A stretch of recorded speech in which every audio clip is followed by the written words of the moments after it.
This is Papa Smurf. You're listening to Our Lifestyle, the podcast, with ODB and the Mayor.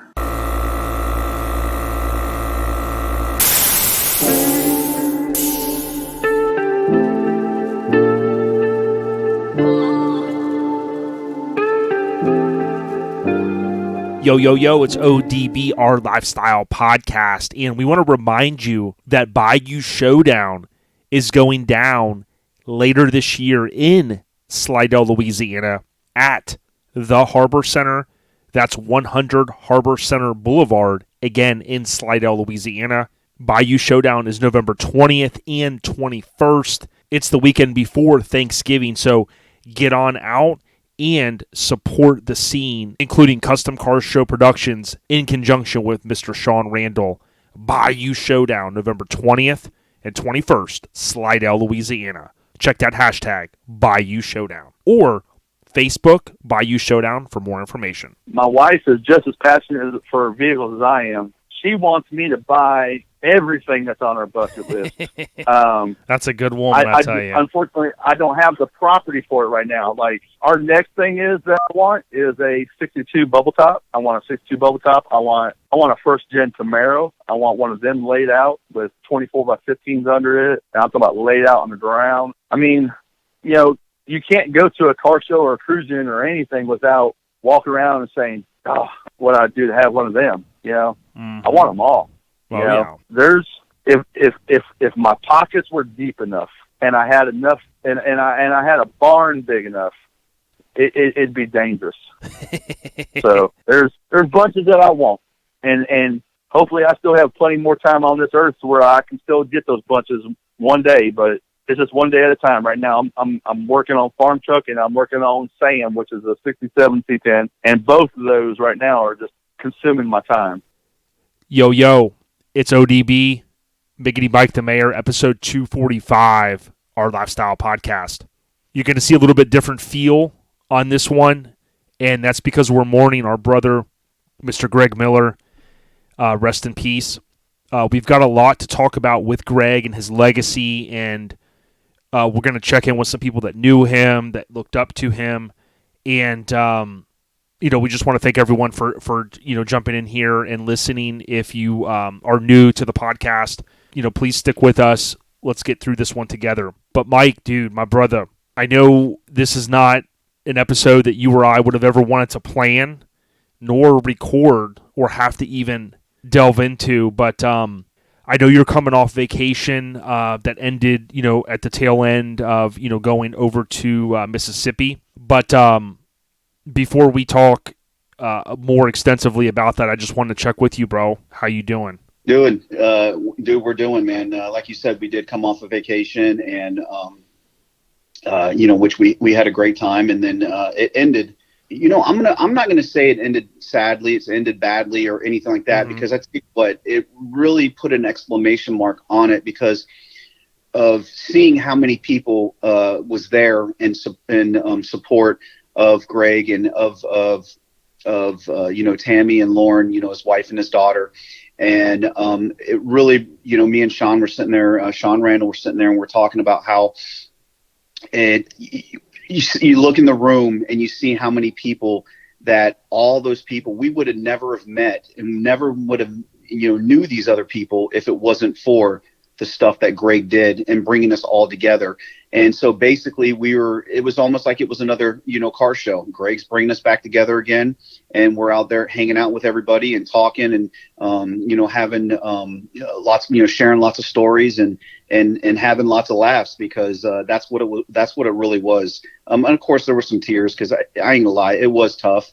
But at the same time, it was also good too, because I got to, pay my respects and say my goodbyes. So I was really glad that I got to do that. Well, speaking of that, I thought a lot. I've been thinking about Greg a lot since late May. And in my head, I kind of wanted to get this, off my chest. It's like, basically, this timeline that I have is on May 19th, Greg had texted me. And it was simple. He said, "See you this weekend, buddy." I responded with, "Hey, You're not sure if he had caught wind yet, but I'm not going to be able to make it. Just trying to balance the family and stuff and some things I had going on. I wasn't going to be able to make it to one of our favorite shows, Relaxing in the Park St. Louis. Now, Greg, when I was up there 2 years ago, Greg and Sean were there. We went out to dinner, just, great time. Two good dudes. Obviously, they're close homies. And, of course, he responded right back and said, I quote, "Well, shit, I wanted to hang out with you. See you next month then, homie." And that keeps weighing on my mind a lot, Mike, because there wasn't the next opportunity. There wasn't the next month, homie. And, a week and a day later on Thursday, May 27th, I had planned to record with Greg. I know you spoke with Greg, I believe, that day as well. Yep. And we recorded. Now, keep in mind, he was fresh off of Relaxing in the Park St. Louis the previous weekend. Now, I called Greg, and he goes, "Hey, not sure if you've spoken with Mike, but, I haven't really been feeling well." And I said, "Hey, I hadn't really had a chance to talk with Mike a lot that week, that week in particular. But, hey, this is no big deal. Like, we can push this off. We're just trying to plan ahead." He said, "Hey, no problem." Right. And he was fine with moving forward. Now, we chopped it up. We recorded. You guys heard that episode. If you haven't and you're looking forward to that, you can go back a few episodes to the Scraping the Coast episode. Now, Mike, after we had exchanged, we recorded, we exchanged some funny text, as we always do. And I even said, "Hey, I got the new street trucks. I can send you some of the OBI coverage." And he said, "No, I had already seen it." And I'm thinking, of course, Greg has seen it. You know what I mean? He's already hip to it. Now, the following week, I had heard that Greg was not feeling well. And I think, Mike, you may have shared that with me. And, dude, like on June 1st, I sent Greg a message saying, "Hey, this is on Facebook." I said, "Hey, we're thinking of you." And he just responded back with, "Love you, brother." And my last message to him was that, "Hey, listen, man, the scene is rooting for you. We're all rooting for you." And, to kind of sum this up is basically that weekend of like around June 5th, we went to the beach with the fam, and Ruben had texted me. And he said, "Hey, is everything okay with Greg?" And, I had been off social media some. Of course, I go right on Facebook, and naturally there's all these people asking to pray for Greg. And I had this like feeling of, God, I hope this isn't going to turn, bad. And, Wednesday, July 7th, you kind of fast forward, I'm up in Ohio with the family on vacation. And Mike, you had sent me a text a little after 11 o'clock. I had already passed out. The first thing I see when I wake up, that next morning on July 8th was that, Greg is gone. And I've been thinking about it a lot, and I just wanted to kind of share that, Greg was, in my mind, he just was a great dude. I'm so glad that I became friends with him. And you can think about just from Relaxing, which was kind of later in May until mid-July, you're at a show, you're gone, and you're in the ground, and it's crazy how life can go, man. And I feel so bad for his family. In a blink of an eye, it could all be over. So definitely don't take it for granted. Don't take nothing for granted. Especially time. Our time on this earth is very valuable, and definitely want to make sure that you, like we've talked about it before, as far as the negativity, not wanting to focus on that, not wanting to focus on, any of that negative vibes, and, try to, because of the fact that you never know when it's your time. You never know when it's going to end. And, hey, good vibes, positive vibes. That's what we want to focus on. So, with that, going forward, I say we try to do that, in memory and honor of Greg. Let's try to do that, try to do more of that. And, just, do the scene and do the scene good and do the scene well. And just, have a good time, man. Enjoy it. And cause you never know when it's going to be our time. Yeah, real deal. And Mike, right before you and I got a chance to sync up, I reached out to our homie, Dustin Hale. the mini Truckin Sideshow, as he's often referred to as, and just a good dude. Really looked up to Greg. We saw him at a lot of shows like Orange Beach Invasion, like Scrapin' so often. I mean, hell, he even braved the damn hurricane-type force winds and rain to go to after hours. And what I want to do is pause real quick. We're going to jump into that audio, and we'll listen to what Dustin Hale has to say. Hey, so we're continuing our coverage here on OLP, episode 245, and obviously a little bit different vibe for this episode. And next, as I had mentioned earlier, we got Dustin Hale, man. And Dustin, how you doing, brother? Good as can be, man. Yeah, yeah, not bad, man. Just like you said, just trying to kind of process this and just, doing as good as we can. And, I thought of you every time we go to so many shows and we always see you out there hustling and just having a good time. You got your boom box. And when we were at Orange Beach Invasion earlier this year, you kind of made me smile because you had that I Know Greg Miller shirt on. Talk to us a little bit about that, man. How the hell, any idea how that came about? Honestly, I do not know who came up with that. I remember back in the day, there was a few people that wore them. I know J-Mac from Freaks, North Alabama. He had one back in the day. And I got with Brent, Noel, Josh, Highland, and Kelly. I was like, hey, what do y'all think about doing I Know Greg Miller shirts? And this was 2 years ago. We've had them done for a couple years. So I hit up Casey with Modified. He printed them out, got them up for us, and, we just went to the show wearing them, having a good time, and, Greg got a kick out of it. So did, everybody else. Oh, yeah. Yeah, that's cool. And, Josh Highland, Kelly, good people. Definitely. You guys roll with, a good kind of bunch of kinfolk. And, one thing that I always notice is, like, when you're at a show, like I said a minute ago, you're always having a good time. And when you went to, like, Scrapin' or you went to Orange Beach Invasion, I mean, it seems like you always had a blast. And, you appreciated what Greg was doing as far as the shows and what he did for the scene. Oh, definitely. Greg put on the best shows in the South. I mean, if you look at his track record with Scrapin', OBI, Bayou, Sicknick, we even drove into a hurricane for after hours. Mm-hmm. I mean, it was pouring down rain, there, ankle deep water, but we still went, had a great time. Yeah, and it's it's kind of become this cool thing. A lot of us were of the certain age group where we go to shows like we always talk about, and the 80s and all this stuff is back, but you're always out there with the boombox and stuff, and I always know, like, when Greg would roll by on the golf cart, he'd see you and he'd be like, "There's Dustin, man." Now, your nickname though too, he would always mention that Sideshow. Talk to us about that. Well, the Sideshow thing came whenever I was actually growing my hair out. It was pretty much a fro, looked like Sideshow Bob. A buddy of mine just straight said, "Man, you look like Sideshow Bob," and it just stuck. Yeah, it's good stuff. Now you got in. I'm trying to remember if you were, a couple of the guys were doing the cornhole stuff. They were kind of getting big in that and all that, but you kind of like formed your own lane with your boombox, your 80s kind of vibe here and there. I mean, when I see you rolling through, man, like I said, Greg was always smiling. Oh yeah, man. Greg, he would roll up on the golf cart, just say get on, and we just take off across the show and just bullshit.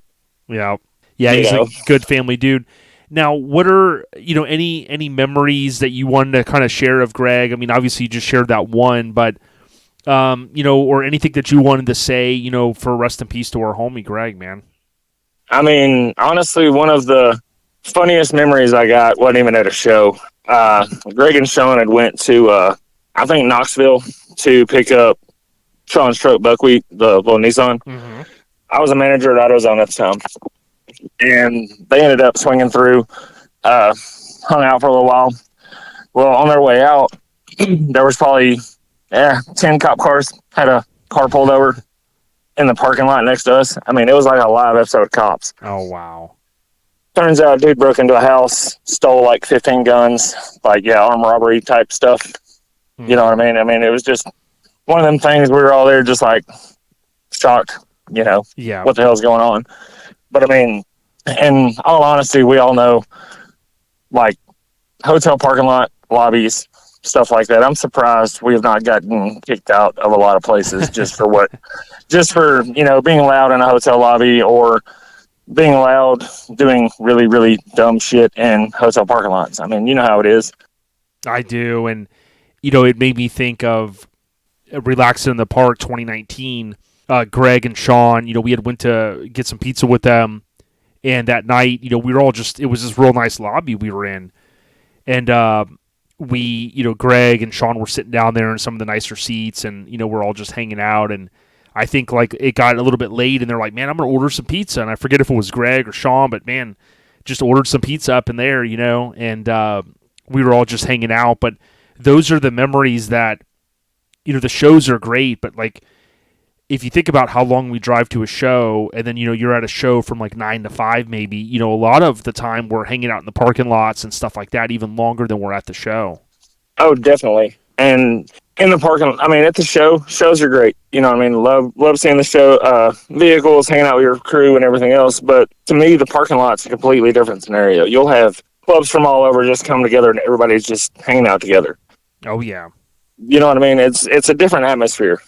Now, I saw one of your posts on July 8th. You talked about, last year that at OBI, Greg had rolled up on the golf cart and said, "Get on." I'm sure a lot of people heard this coming from him, but you kind of mentioned the Scraping the Coast coaster that he had given you, and I've seen those as well, and they're very cool. What do what's something that you would like to see more of in the scene, man, as we move forward through the rest of this year and obviously have to kind of, get through and grapple with, losing our friend Greg. But, what would you like to see more of in the scene? One thing that we went to Southern Tradition this weekend, and Waka, Heather, their crew, Greg had already pre-registered for that show. They had his registration sticker, flowers with a poster of him, his car. Tammy and Lauren was on there too. And now, from now till I think Scraping in 2022, 62 is done. Mm-hmm. That number is done. Everybody is this for Greg. Nice. And from what I understand, that poster is going to go around to all the shows. And in memory of Greg, he's going to be at every show. Awesome, man. Yeah. And that just seeing that this weekend, it kind of hit home, but he was also there with us at the same time. You know what I mean? Yeah, and whoever put that together, I mean, I'm looking at the photo that, Eddie Gordy had sent some. I know DJ Mays as well had, but, that photo had Greg kind of his face hovering over, the front end of the car, and then, of course, his wife and daughter. And, you look at that, and I think, what I'm tapping into there is just, the scene came together, and, we've lost a lot of people. We lost Mitch Henderson earlier this year, but, lost Sunshine too. Yeah, and Sunshine, and thanks for reminding me. And I think we just got to continue to collectively come together. We know that tragedy is going to happen, but like what we've always tried to do here is, you want to pay homage to those that, were innovators or helped us get to where we are. And with Scraping the Coast, Greg wasn't able to be there for the 19th annual, and next year's the 20th, and we're so looking forward to it. But it just reinforces, dude. I mean, think about it. I wasn't able to go to Relaxing in the Park St. Louis, and Greg was there. He came back, wasn't really feeling well, and then from there, things kind of spiraled, unfortunately, out of control, to a point that he's no longer with us. But, I mean, you think from, late May until, mid-July, you're out at a show, and then, boom, you're gone, and you're in the dirt, and it's just not easy for me to process that, Oh, exactly, man. The last time I actually saw him was at OBI this year. Because, work schedules, you can't hit every show. Oh, yeah. At least I can't. Yeah. There's some people that, they can do it the way they're, own their own business, however you want to, set it up. Yeah, let's be honest, like a David the Corver, Tick Mark Willie. I mean, dude, this guy. Oh, yeah, he's at everything. I said, come on, man, just retire. Let us get a couple shows under our belt, you know what I mean? Yep, I've seen him this weekend, Yeah, and he Greg always say, there's the Corver, man, so, but, I wanted to sync up with you, whenever we go to shows, I tell you what, you and I had such a good time last, it was the COVID year when, Mini Nats, one of our favorite shows, Southeast Mini Truck and Nats, when Oh yeah. it got pushed to October, and here you and I were riding around with Madu and the Trucks of Rosa, and those guys always show us love. But I tell you, man, like those, like we kind of talked about, these guys that go back a long time, they've got good memories. Well, we're still making some of these memories, and like riding around there and slapping hands with you, man. It's always, it's always cool, man, because I can tell the love that you got for the scene, brother. Oh, definitely, man. You got to make memories while you're here. Yep. You know what I mean? Yep. What kind of legacy do you want to leave? Exactly. That's a good question, to leave in people's mind. Think about it. What's your legacy going to be? And something that I really truly appreciate about Lone Star Throwdown, right? Lonnie and Radar, whoever came up with that saying that has continued to kind of move throughout these different shows. And we saw it, you guys saw it at Relaxin' in the Park St. Louis. I think Waka, of course, also had it up there. Yeah, Waka had it up. Yeah, and it reinforces to a lot of us. I mean, hey, it's fun. We all go to shows. We have some drinks, we hang out and stuff. But we're also conscious of that next generation that's going to be coming up. That is coming up, and that's going to replace us one day. And when we're gone, hopefully these younger cats will carry on the scene and have as much love for it as we do. Exactly. You know what I mean? Yes, sir. But DH, man, Dustin Hale, my brother, any last thoughts or anything else you wanted to share, man? Get to these shows, live your life the best you can. You're not always promised tomorrow. 100, man. I mean, if you've got beef with anybody, just let it go. Oh, yeah. You know what I mean? You never know what's going to happen. Live without regret. Just... Yep. If, like I said, man, if you got anything going on, problems with anybody, just squash it. Yep. You know what I mean? Life's too short. Yeah, and that's going to tie into a message I've got for this episode. So, I really appreciate that. And it's Mini Truckin _ Sideshow on Instagram. Yep, there you go. Yes, Dustin sir. Hale, DH, the homie, the big cat, the crazy man, I would call. And I know Greg always smiled when he saw you, man, and I appreciate you supporting the scene as much as you do, brother. And thanks for taking a couple minutes, Dustin. Yes, sir. Appreciate it. Rest in peace, Greg, and we're going to continue the episode. Dustin, have a good night, my man. Do the same, sir. So, Mike, the message that he really kind of sent there is going to tie into something that I want to share, in a few minutes, talking about, something I think we all can do, and it really ties into what you just said a few minutes ago and the positivity and just trying to kind of further things ahead. But, before I share that, we're obviously, throughout this episode, we're going to try to check in with a few people that were close. You heard from Dustin Hale, but we're also going to check in with Sean Rose here in just a few minutes. But, Mike, you alluded a little bit to, the funeral, and I know, like, this isn't a thing that, we would typically, go into detail, but I think it was important. You had shared to me some of what you just alluded to, right? You got a chance to see, right? Talk a little bit about some of the folks that, like, you didn't even know, but that had knew Greg all the way back, maybe even to the Whitley days and to the days of the car stereo side, man. Well, I can tell you this. There was a bunch of, they called themselves bass heads. And, a lot of those guys, they go way back with Greg because pretty much that's what Greg started with. Greg started with, the stereo shows and, putting stereo shows on and like you brought up Whitney and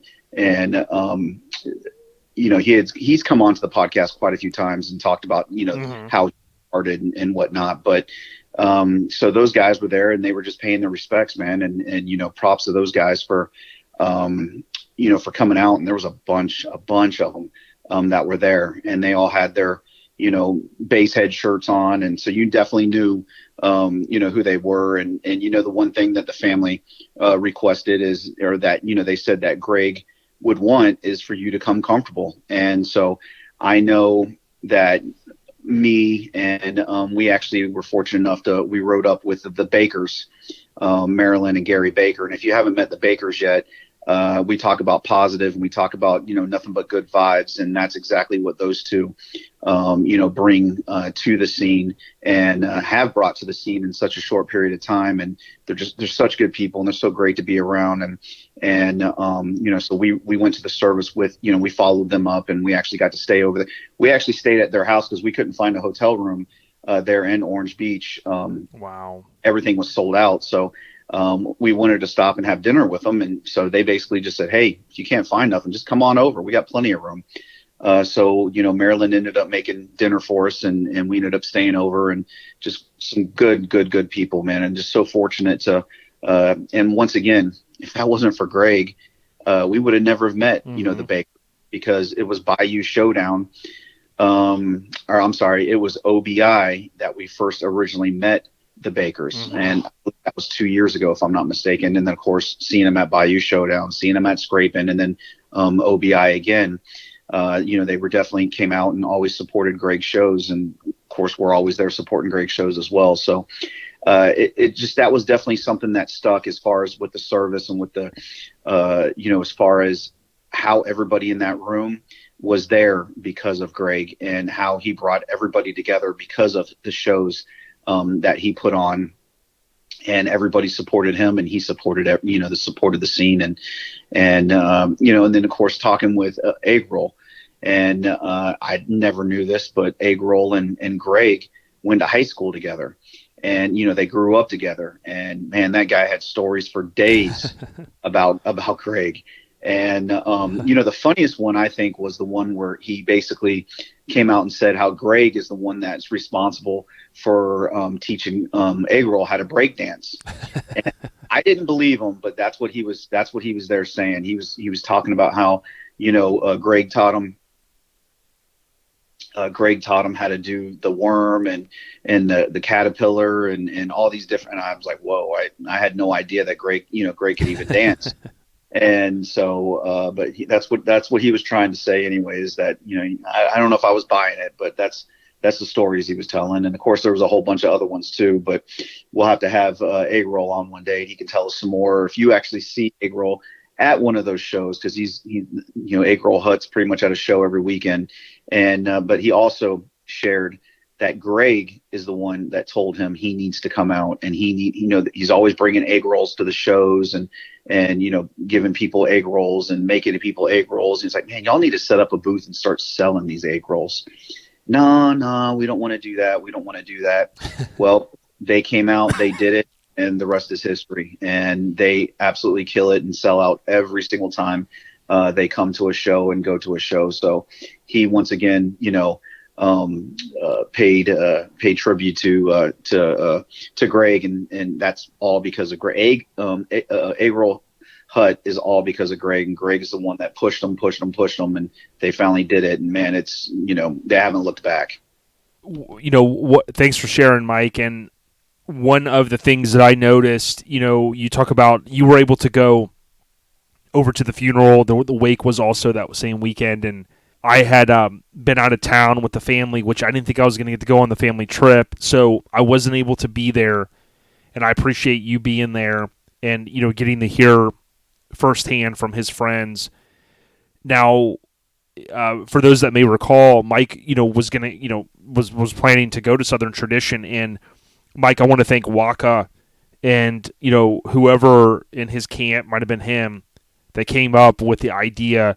When we talked to Dustin a few minutes ago, you guys heard he talked about that Greg had pre-registered for the show, and they made sure that Greg was there in presence, with the flower arrangement, with the photo, the image.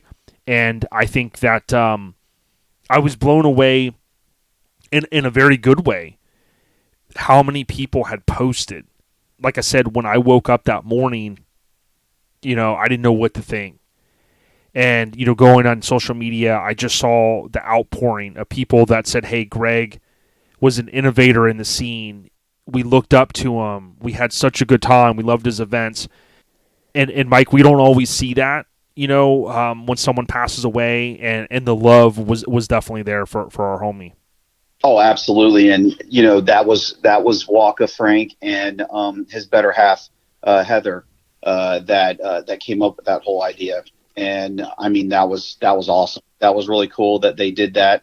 And what they're doing is they're going to continue it on with other shows, and they're going to be taking that that picture, and I believe the picture was from Corey Floyd, if I'm not mistaken.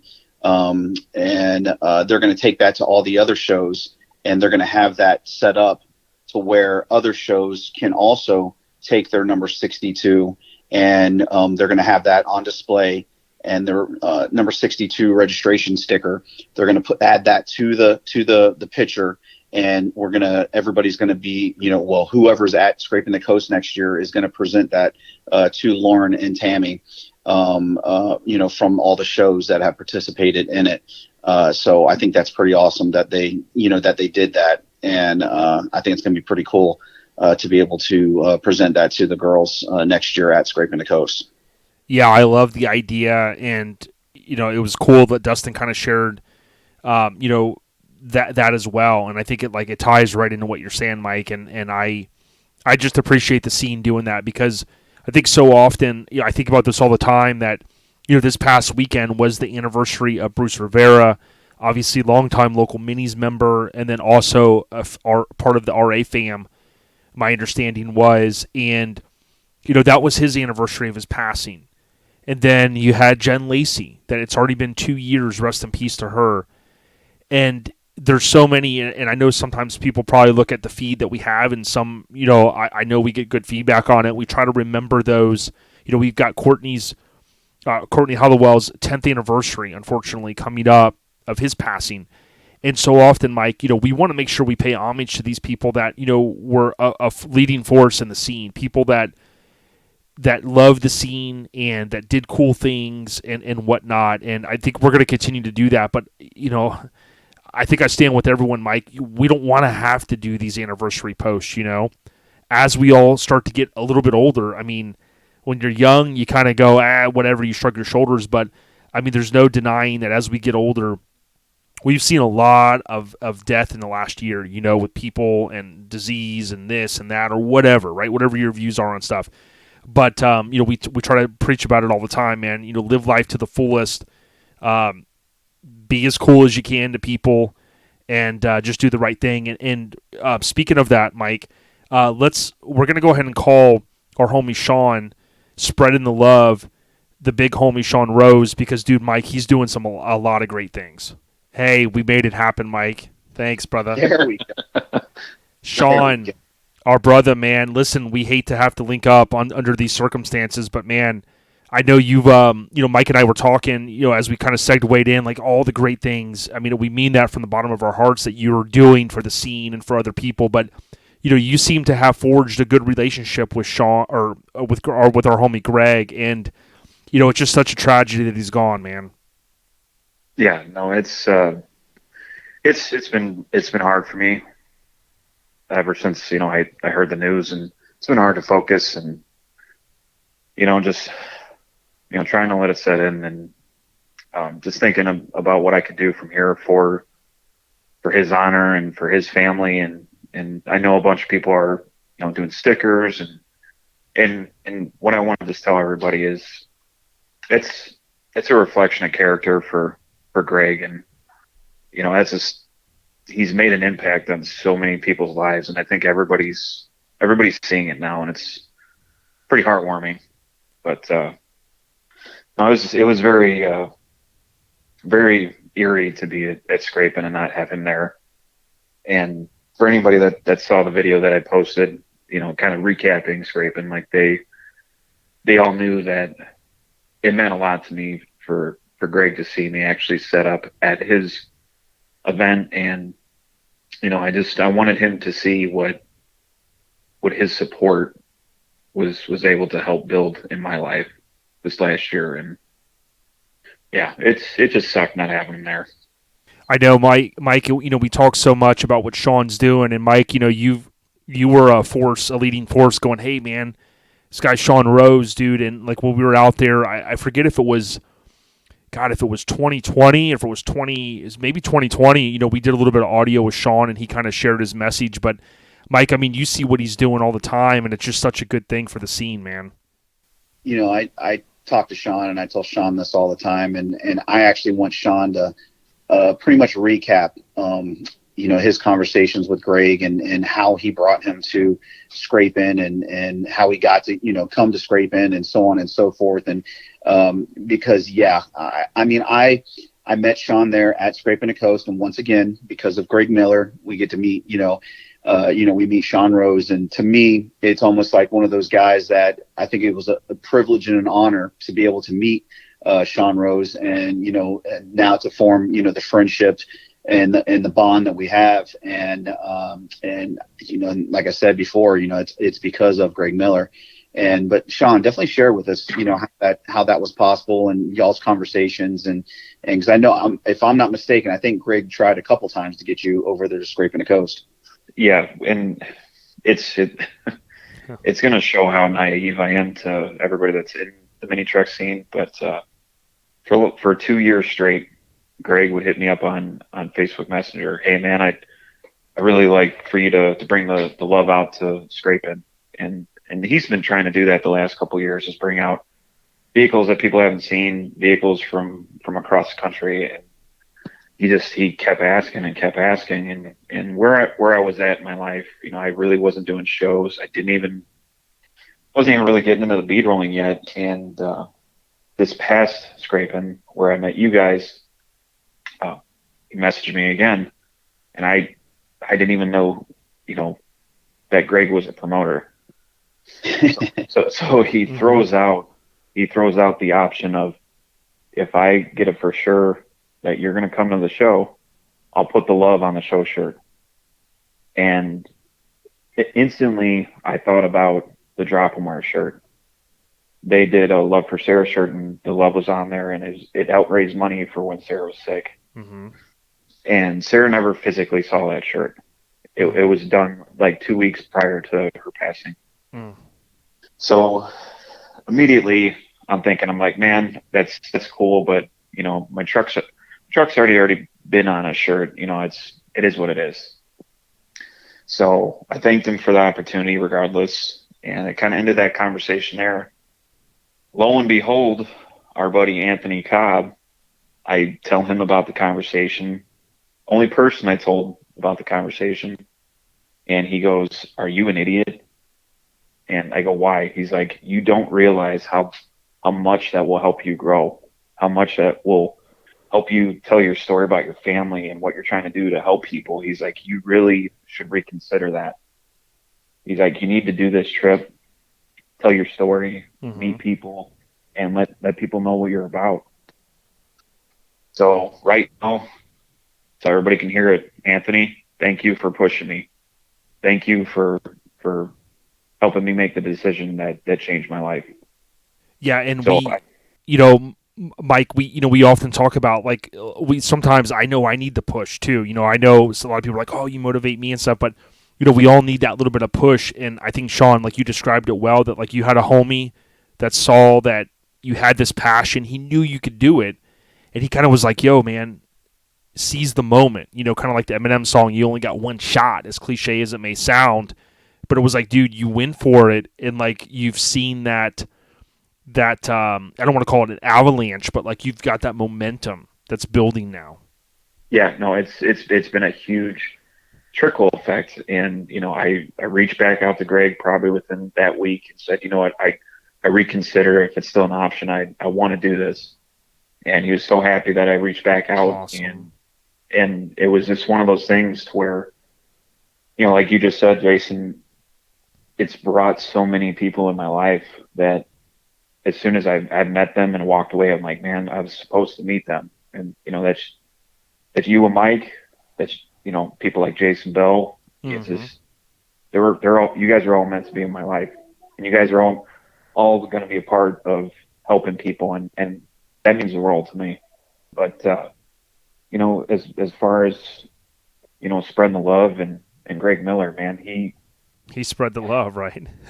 No, he did. It's gonna be hard for me to say this. The last three recipients that we've had, he's been pretty much the first person to donate something. And, you know, I'm not afraid to say that he was very generous. But it's one of those things that it didn't really matter about the amount that he gave, but just the message that he carried with it. And each time he would say the same thing: keep doing what you're doing, brother. I love you. And, you know, it's just, I've told, you know, Dave McGaughty, there's certain people that are in my life, if they were to compliment what I'm doing or, you know, give me their opinion on what I'm doing, you know, I hold it close to my heart. So for Greg to support me that much, and for that, you know, relationship to grow as well as it did that quickly, you know, he changed my life, and I will always tell everyone that. I will tell my son a million times the rest of his life, if it wasn't for Greg Miller, this might not ever happen. And I'll always be grateful for him. Well, Mike, that's heavy, man. No, but at the same time, it's heavy, but it's the truth, man. That's our home Greg, man. He, you know, like you had said, the first, I'll never forget when I was when I was running Slam Fest, and anytime we did anything as far as auctions or raising money or anything, he was always the first to, I got 500 on it. It was always 500. I got 500. I got 500. I got 500. Always one of the first ones to do it. He was always the first one to help. He was always the first one to, anytime I needed something, anytime I asked for advice, anytime I asked for suggestions, he was always right there and was always willing to help any way that he could to help me do what I needed to do as far as car shows, as far as anything and just anything. He was always there. He was always the first one to joke with me. He's always, you know. So not only was he there to help, but he was also there to poke fun and jokes and so on and so forth. And don't be fooled. He's an awesome guy. He was an asshole at times too. And, let me tell you a true story. All right. Let me tell you a true story. I'm on the phone with him. I'm getting off of work. I'm coming home. I open the door. And this is why I told him he's a complete asshole. I come in and I thought I hung up with him because I opened the door and my little dog is sitting there and she's wagging her tail and I come in and she comes running and she jumps on me and I'm there, oh baby, oh boo boo boo boo, blah, blah, blah, blah, you know, all that crap. This fucker goes off and records it. So he's like, hey, I got a little something for you I want to share with you. So the next to him on the damn phone, he records me, oh, boo, boo, oh, baby, I love you, come get daddy, blah, blah, blah.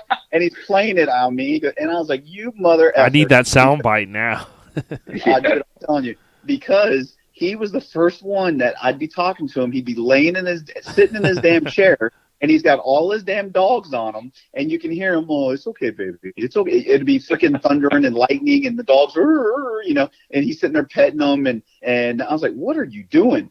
Oh, I got my babies here. I got my babies. And he loved those dogs, right? Yeah. So he can make fun of me, but yeah, that fucker was the first one to do the same damn thing. So he recorded me, and he's sitting there playing it. And then every time we would talk, we'd have this conversation. He'd go, all right, Mikey, I'll talk to you later. Goodbye, goodbye. Every single time. Yeah. Well, you gotta love the guy. You know, when we were on our way to Lone Star Throwdown, I think it was 2020, we had stopped at his place. We had dinner with him. And when we went to his house, he, you know, of course, I knew he loved the dogs, but of course, you know, he was there, and, you know, the puppies, and of course, Tammy and Lauren were so, you know, they knew. And I think he was, at that time, they were having a challenge with one of the pups, you know. And I tell you what, I had some conversations with him. I mean, he was so concerned over it, you know. And oftentimes I tell people, if, you know, someone once told me this, like if a dog, if like a man's best friend, right, is as oftentimes they say a dog, right, but his love for animals kind of reinforced like what his character was, you know what I mean? And, you know, this is one other thing I wanted to say is, you know, oftentimes, and I have to remind myself that even people that we sometimes maybe don't understand or we don't see eye to eye with, there is good in everyone, right? In my opinion. But something that was near and dear to me recently is Richard Donner passed, and he directed, you know, The Goonies and all the Lethal Weapon movies and stuff, right? And so many movies. But Richard Donner, when it came out, you guys know, I don't know, Sean's too young, man. He probably has never seen The Goonies, man. But Oh, You I know, grew up on the Goonies, oh, man. there you go. So Mike, you know Chunk, right? So Oh. there's this whole story. We could do a whole podcast on it, but you know that kid, he went on to like basically that was the only movie he was ever in, right? He never really had any success, but we all know like Chunk was like the character, right? So he really never landed any other roles. So as he kind of got older, he always kept in contact with Richard Donner. And Richard Donner, the actor recently came out and he was giving praise to Richard Donner, what a caring guy he was, and he talked about how he had asked him when he was around 17 years old to write a letter for him to help him get into a college. Well, when he wrote, Richard Donner was like, hey, you know, write this letter to me so I can get some background information. Like, I need something to kind of go on to write this like character letter. Well, long story short, Richard Donner ended up paying for Chunk, right? You know, that's what I call him, to go through college. But he never shared that story, right? So the moral of that is that it's like oftentimes there's people like even the guy that died from Fast and the Furious, the one guy that everybody loved, right? He died in that car crash. There was that story that had came out how he had bought a couple's wedding ring for them. Like they had no idea and he went over there and paid for it, right? But like those stories don't always come to light. And, you know, kind of like what you're sharing, Sean, is some of those things where, you know, Greg was a big influence in you, on you. But like I would remind people all the time, like just because you see someone on Facebook or you see someone, don't take, like Tupac one time said, he said, don't take a piece of my life and judge me on that one whole thing, you know. Right. Look at the whole entire thing. And that's the thing I think with Greg is like he was so passionate about what he did. You know, some people only knew the Facebook Greg, right? But if you went to his shows and you had that experience like you did, Sean, you got to know the whole Greg Miller story. Yeah, it's one of those things, you know, there's two things I want to bring up with what we're talking about. The first thing, you know, as soon as I got to Mini Nats this year, you know, I saw that he was on his way on Facebook and my eyes were peeled because, you know, me and Mike have talked about this a lot. You know, I feel a lot of people have told me that, you know, what's happening in my life now, you know, probably would have happened eventually, but with Greg's involvement and him pushing me as much as he has, it's been like a rocket on the back of me, you know, and I knew he was going to be at Mini Nats, so I kept my eyes peeled. I kept looking for him. I actually didn't see him until after the party that we did again this year. Mm-hmm. But, you know, I had a panel in my hand, go figure, put that thing on the ground, went directly to him. I looked at him dead in the face, grabbed his hand. I just, you know, I told him straight to his face, you've changed my life, man. And he just, you know, I wouldn't say I caught Greg off guard, but you could see it in his face that, you know, he really appreciated that gesture. And Amazing. You know, and then that's the last time I ever saw him. But I would tell anybody now, if you feel like, you know, if you're grateful for any opportunity or a person that's come in your life, make sure that you Convey appreciate that. them and you know, just show that respect to them, because you don't know what's going to happen tomorrow. But yeah, I agree, because if you think about it, Mike, you know, like when Greg texted me and said, hey, I'll see you next month, you know, that opportunity, and it's hard for me to say that, didn't come. And, you know, we hear this a lot, like in the hip-hop world, like we're losing all these hip-hop artists, and you'll hear people say, hey, give these guys their flowers while they're here, you know.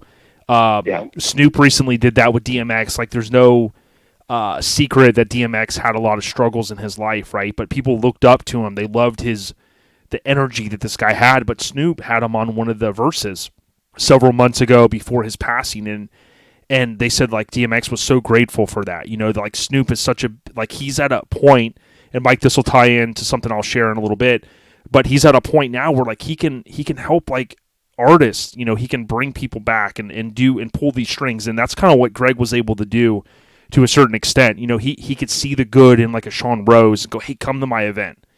Okay, hey, you're talented, you know, and maybe just that little push that you need. So the moral there is, you know, give these guys, or give your homies or your friends or people that you look up to, give them their flowers while they're here if you can, like what Sean just said. right. No, and even you know, Chad Luke, he's the same way. Even somebody that beat rolls, he doesn't he's not offended by it. Like, he's going to give that person props. He's going to push that person, and that's what allows everybody to grow. Oh yeah. But the other thing I was going to bring up, which is really, really hard to bring up, is when Brittany Mitchell had passed away, I didn't recognize it on my social media as fast. And the last message I ever sent to Greg was, "What's going on with the Mitchells? I'm lost." And he told me that Brittany had passed and gave me some information and stuff. And the last message I have from Greg is, "I'm tired of seeing all my friends die." Mm. And just,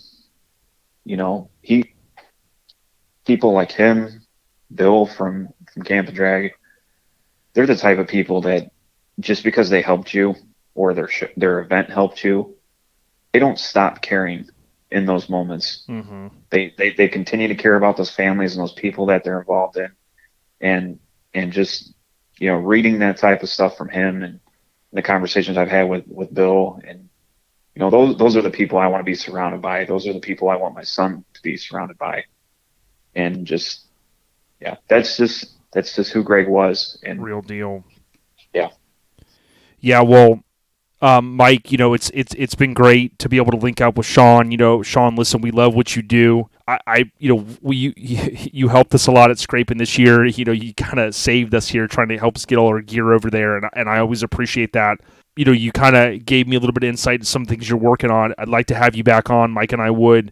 I see big things in your future. I from a friend to a friend, I see you as a guy that your the ceiling for you is just however high you want to take it. You know what I mean? So I mean that. I know Sarah is in your heart. Your son. Give him a huge shout out before we leave, and just keep doing what you do, bro. Thank you. Before we let you go, Sean, and I know you have a bunch of support in your corner, and with Dave, and I try to give you as much pep talks and be your cheerleader as well. Because like Jason said, dude, the sky is the limit for you, brother, and the amount that you've been able to accomplish in such a short period of time is absolutely amazing, and it blows my mind how you can post up a piece, a panel on Facebook, Instagram, whichever it might be, and it doesn't even have to be anything related to the show scene at all. And like you had said one time, my DMs have blown up, and that absolutely amazes me. And so like I said before, man, just do it, brother. Don't, you be in control of your future. You be in control of, with little E there by your side, and you guys can go far. But one thing before you do get off here, I want you to tell us a little bit about what you got set up after the Spark show. Let the Airhead Nation know what you're going to be doing. I think that's pretty awesome. After the Spark show, I'm actually going to take that following Monday, and I will be visiting a high school. The high school is actually where Jason Bell's wife works, along with Bruce, who reached out to me. He's a welding teacher. He's got 3 periods, roughly around 50 kids. They actually have my exact bead roller at their school. So what I'm going to do is I'm going to take materials, my bead roller. I'm going to set up both bead rollers, and I'm going to teach the kids, whether it's structural panels, art, or interior pieces. I'm going to show them how to do everything. All the kids are going to go home with a Rose Metalworks hat and T-shirt, thanks to people sponsoring them. They're also going to get a Mittler Brothers catalog to take home, and then just try to make the best of it. I hope it's the first of many school visits, but I'm very excited to see the kids and help them grow. So that's fantastic, man. It really is, and you're not just, Vic always talks about don't talk about it, be about it. I mean, boom, right there. That's it, my brother. I so appreciate you, man. I appreciate you guys, and like I've told a lot of people, face to face and on social media, you two specifically, the support is what helps people through, the hard times and what they're going through and the rough nights, when I got to make multiple panels and just hasn't been my day. The support is what's getting me through this, and I appreciate bottom of my heart, you two, for supporting me from ever since the day you guys met me. So thank you guys for everything, and thank you guys for letting me talk about Greg today. You got it, man. Say hello to your son for us, and we'll see you soon at the Spark Show. All right, later, guys. So yeah, Mike, and you know, I did want to remind folks, because I did just say, you know, obviously the Spark Show there, and for anybody that's going to be in that area, it's the 13th through the 15th. It's in Sevierville, Tennessee, at the Sevierville County Fairgrounds, the Spark Show, on Facebook for more information. But Mike, something I wanted to kind of share, I had talked to, let me start here. So, dude, just what a good guy, man. It truly is, Mike. Hands down, man. Like I said earlier, and that's an absolute privilege and honor to get to know him, and to be able to become friends with him, and to have him to be friends, and just a great guy, all around great guy. Yeah, and I've got a few more thoughts I want to talk about, and then what we're going to do is we should be able to link up with Sean Randall. He was, as you know, Mike, ultra super close to Greg, and then we're even going to try to get Eggroll, man, maybe on as well. But listen, we're talking about Greg Miller, obviously gone but not forgotten. We've started the hashtag RIP Greg Miller. If you have any photos or good memories, please post them, hashtag it RIP Greg Miller, so we can go and look at some of those and highlight those as time goes on.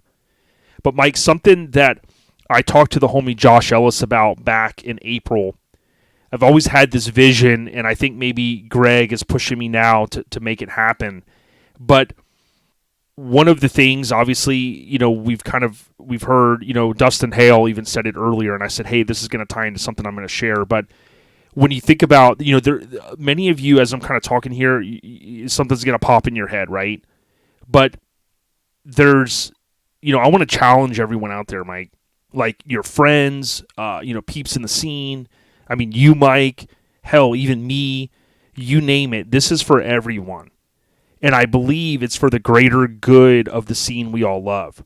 Now, this also goes to people that came before us, right? I mean, we love the scene, and those that are going to help hopefully carry it on to the next generation. You know, this goes for everything. But, you know, when I've been thinking back to April, as I mentioned, we were at Southeast Mini Truckin' Nationals, a.k.a. Mini Nats, one of our favorite shows every April in Maggie Valley. And in my head, you know, I was going through this, like, how can we do something good for the scene? And we've heard a little bit of this tonight, but, you know, maybe there's one person in the scene that you don't see eye to eye with. Maybe that person has pissed you off for whatever reason. Maybe it's legit, or maybe it was just, you know, they rubbed you the wrong way for whatever reason. Figure out in your head who that person is. Many of you already know as I'm speaking this. You know, maybe it's real beef that you have with someone. Maybe it's over some past bullshit that you wish had never happened. But I'd like for you to hit that person up. I mean, hell, in person is even better if you can. And bury that hatchet with them. You know, maybe even say something like, hey, listen, you know, some of us, and I got this kind of talking to Josh earlier in the year. You know, it could be someone that you're not going to be friends with, you know. You don't even have to maybe be friends or like them for who they are. But, you know, I would really want to see people, Mike, just let bygones be bygones.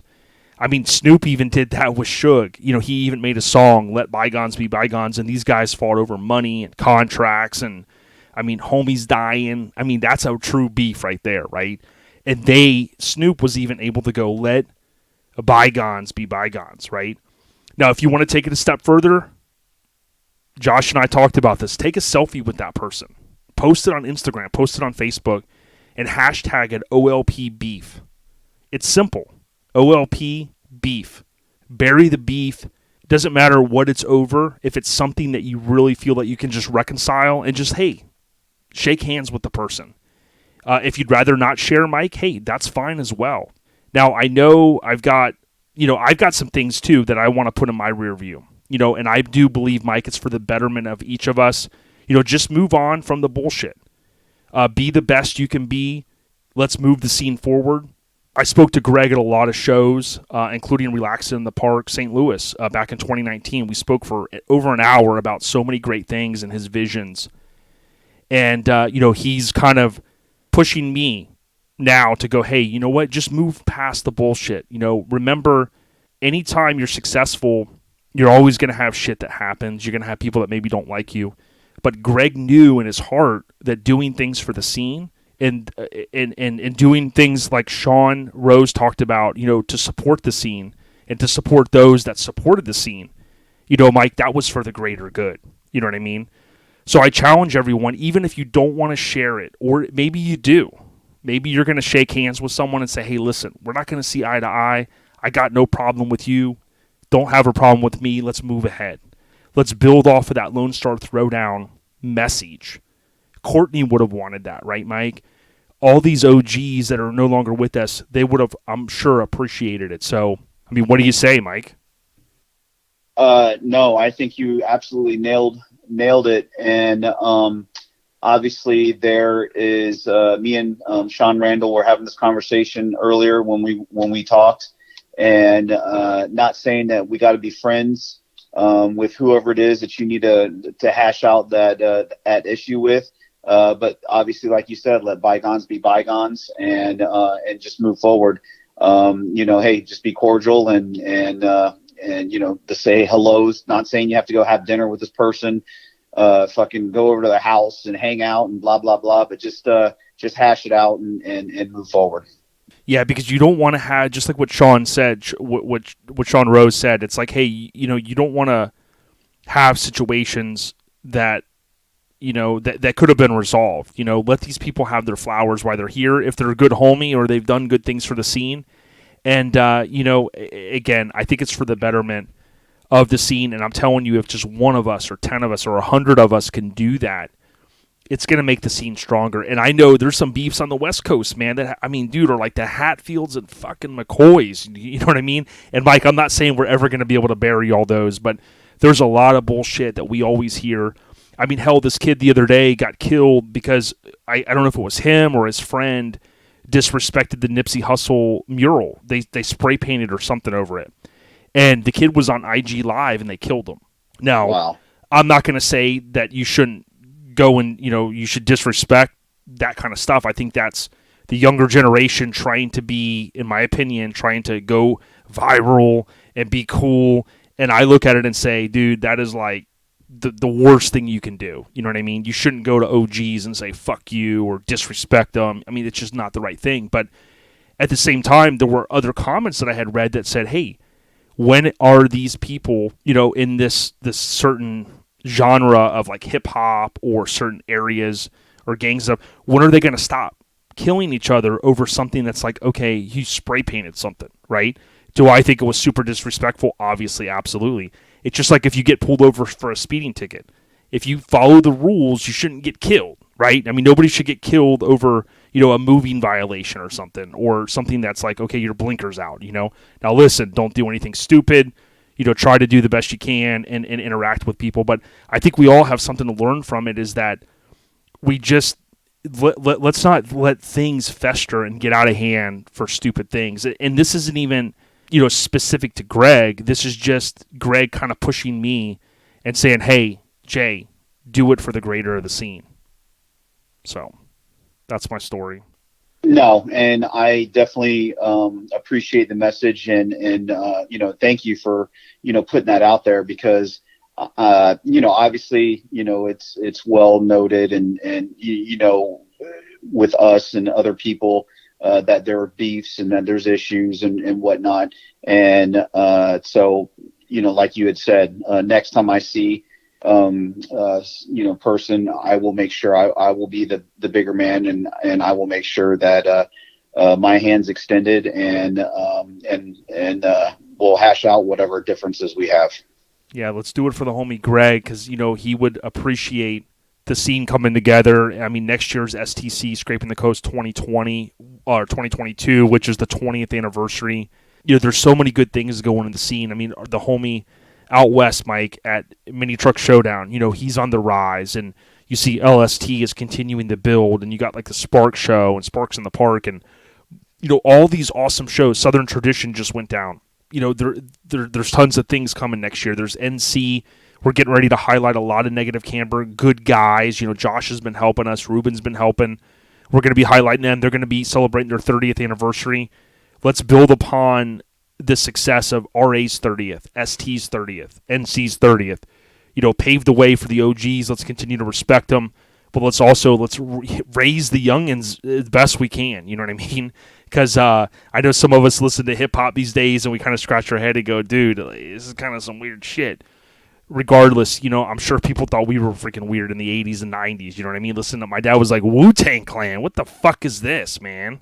What am I raising here? So, but, we turned out fine, right? So we know that that's going to happen. But, Mike, I'm hoping, we'll be able to transition here into some audio with Sean Rose and even maybe Eggroll Hut, man. But, Greg was a great guy, dude. He really was. And I've really had to hold back a lot of emotions on this one.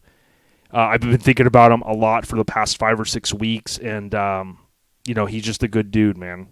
No, he absolutely was, and it's a shame that a bunch of people didn't get to know that side of him. It's just like me and Shannon had talked. Obviously talked. We had a lot of time in the truck driving back, and just reminiscing about all the times and all the dinners and the phone calls and all the guidance and all the help that he was always there for me with for my questions and as far as like with the shows, and he always came and supported us when we did our shows. And like me and you had talked about before, he was the first one to support us when we started this podcast since day one. And he stayed on, with us the whole time. And, we have a lot to thank him for. Yeah. Gave us guidance and was never afraid to say, hey, you guys fucked up. Hey, you guys do this, or, hey, you should try this or do that, or, whatever. So, for that, definitely want to thank him. And like we always said, he's gone, but he definitely will never be forgotten. That's for damn sure. And that brings up a thought that Dave Magatti has got those skate decks, the Tito skate decks. I believe it's the 10th anniversary, if I'm not mistaken. And they're doing those skate decks. So if you guys are, on social media, check out those skate decks that they're doing, because they are badass, and go out, support, because all those funds will go to the scholarship fund. That Dave supports and is very passionate about. So definitely check that out and support what Dave is doing over there. And of course that helps out. Maggie is his mother. Tito's mom is has got that scholarship fund, and so all the stuff that Dave sells is all for all those goes towards that scholarship fund. So definitely check it out. And you got any information on that, Jay? Well, it's ironic that you ask because next week, if all works out, we're going to do a tribute for Courtney and Courtney Hallowell, of course, the 10th anniversary, as you mentioned. But we are going to try to link up with David and potentially have Mrs. Hallowell come back on for another kind of update, right? So we had her on early in the days. But, Mike, I mean, you nailed it. It's just another guy out there that is just, like what Vic always says, don't talk about it, be about it. Dude, David McGaudy he's literally forging a path for the greater good, man. And he's already been doing it, man. So he's a guy I look up to, man, straight up and down. Absolutely. And that's another one of those guys that we were talking about that, we need to make sure that we put out there, and not saying that he needs it or he wants it. But definitely let him know that we appreciate everything that he does for the scene, and, keeping that Tito's memory alive for sure. Yeah, 1,000%. And, this episode, for anybody that is new as a listener, we obviously wanted to take our time to salute our friend, a loved one by many of you, beloved in the scene, loved by many, I guess hated by a few, right? Is kind of a saying that, and I mean that all jokingly. Greg would always joke when I would say that. He would laugh. But, we wanted to take the time to do this, obviously a little bit different of a format for us. As we mentioned, we are going to try to touch base, if all goes well, with Sean Randall, one of his close homies, and then also with Eggroll.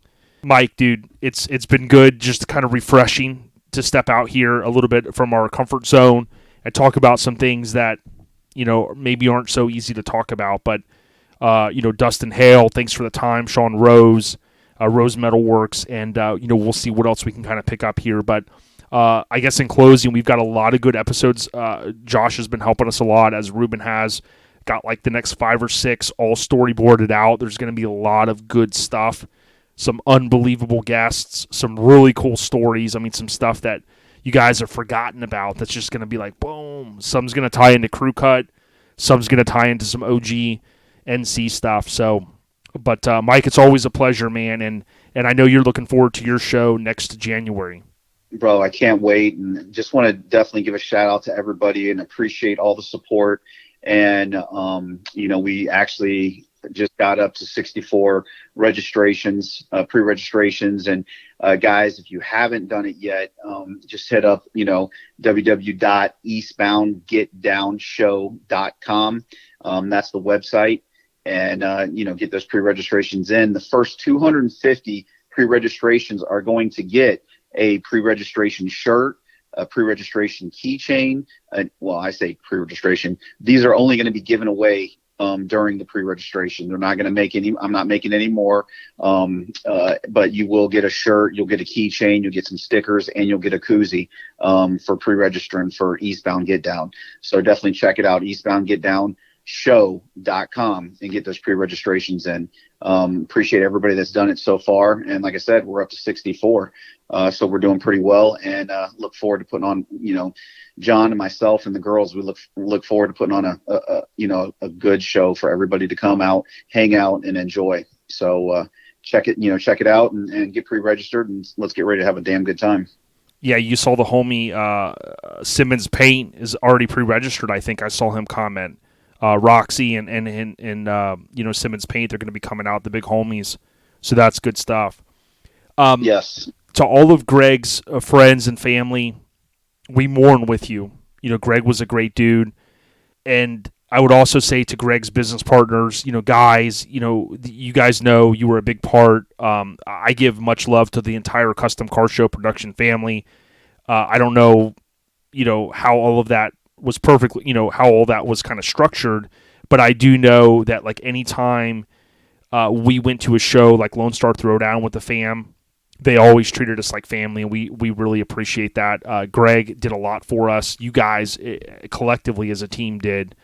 And Custom Car Show Productions will continue to be, part of the OLP fam. So much love and respect to you guys. And we'll see what other audio we're going to pick up for this episode 245.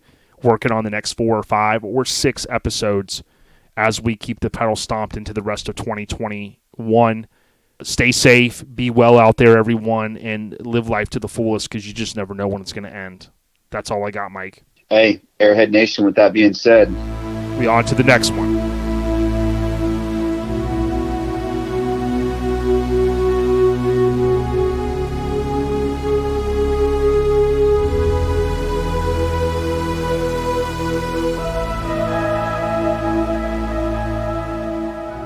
Hey, so we just kind of finished there. We said on to the next one. We're going to see what audio we can pick up and bake in. We get a lot of good feedback when we mix the episodes up like this. And again, with this episode, we're paying homage to our brother, Greg Miller. We got Josh Ellis. Josh, dude, you would go out to the Custom Car Show production events, and you'd wild out. You'd get wild out. And Greg loved always seeing you out there, brother.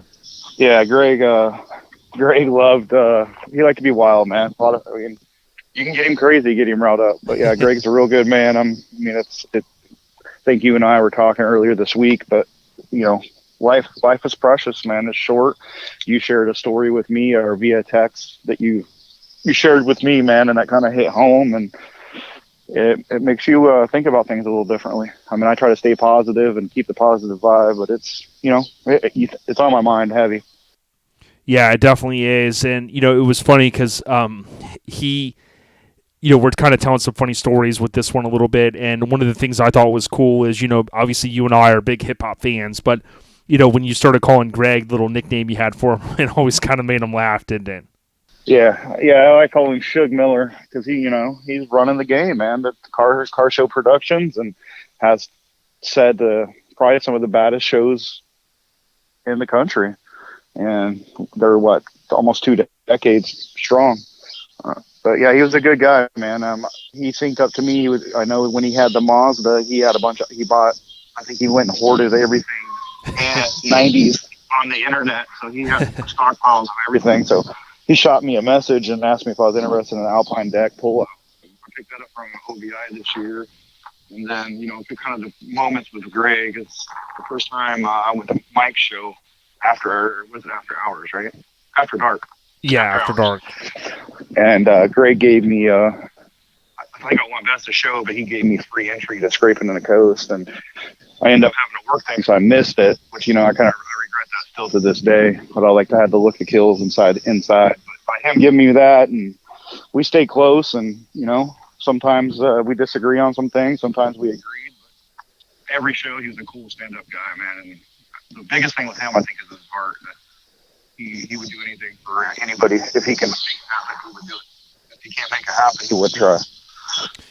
Yeah, well, I appreciate the good word, man. We wanted to check in with a few people like yourself, and I know you're kind of out and about doing your thing, but, I appreciate your friendship, and, thanks, and anything else you want to say, brother? No, just don't take life for granted, man. If you got enemies, squash the beef, and people you ain't talked to in a long time for either a good reason or a stupid reason, shoot them a text, man. Close the gap. You don't have to be friends. You don't have to bash each other, but close the gap, squash the beef, and move on. Well, in closing with you, man, I shared with Mike earlier something you and I talked about back in April, the vision that I had, and you've already taken steps to squash some beefs, right? Or maybe just shake hands or say, hey, look, man, I don't have a problem with you. And you had given me some ideas and feedback, and I baked some of that into what the message that I had sent. But, I told people, look, OLP, use the hashtag OLP beef. And I don't mean that in a bad way. I mean that in a positive way, like what you did. We don't have to share names or anything, but, you went out, you slapped hands with the homie and said, hey, look, man, we may not see eye to eye. I got no problem with you. Hopefully you got no problem with me. And the person, I think, really appreciated that. Yeah, I actually did it twice this year, both at 2 different shows. One close to me and one really far from me. And I wouldn't call it beef. I think, sometimes wires get crossed and the story gets... Yeah, it's just... But, instead of bashing somebody or giving them a cold shoulder or not looking their way, man, just shake their hand and move on. I mean, they're human, you're human, and life's too short to have grudges, man. Yeah, like I told Mike earlier, if Snoop can forgive Suge for a lot of the bullshit they went through with contracts and money, and, I mean, even homies getting killed, Snoop did the song Let Bygones Be Bygones, it's like, listen, none of us are walking around or gangstas, right? I know Mike Murray kind of thinks he is, but... in all seriousness, let's do what I said earlier was for the greater good of the scene. And Greg is kind of pushing me posthumously into, hey, let's do this. It's the right thing. So yeah, and that's all the show promoters out there. Keep the Southern tradition going and save the spot for Greg at your show, man. It'd be cool. Yeah, real deal. Well, listen, it's always good linking up, man. Let me get the keys to the OBS on the rise when we get a chance, and I'm gonna swerve is what I meant to say. I'm gonna swerve in the time capsule. So I appreciate you, Josh. All right, man. You guys be safe, stay positive. We have to. On to the next one, y'all.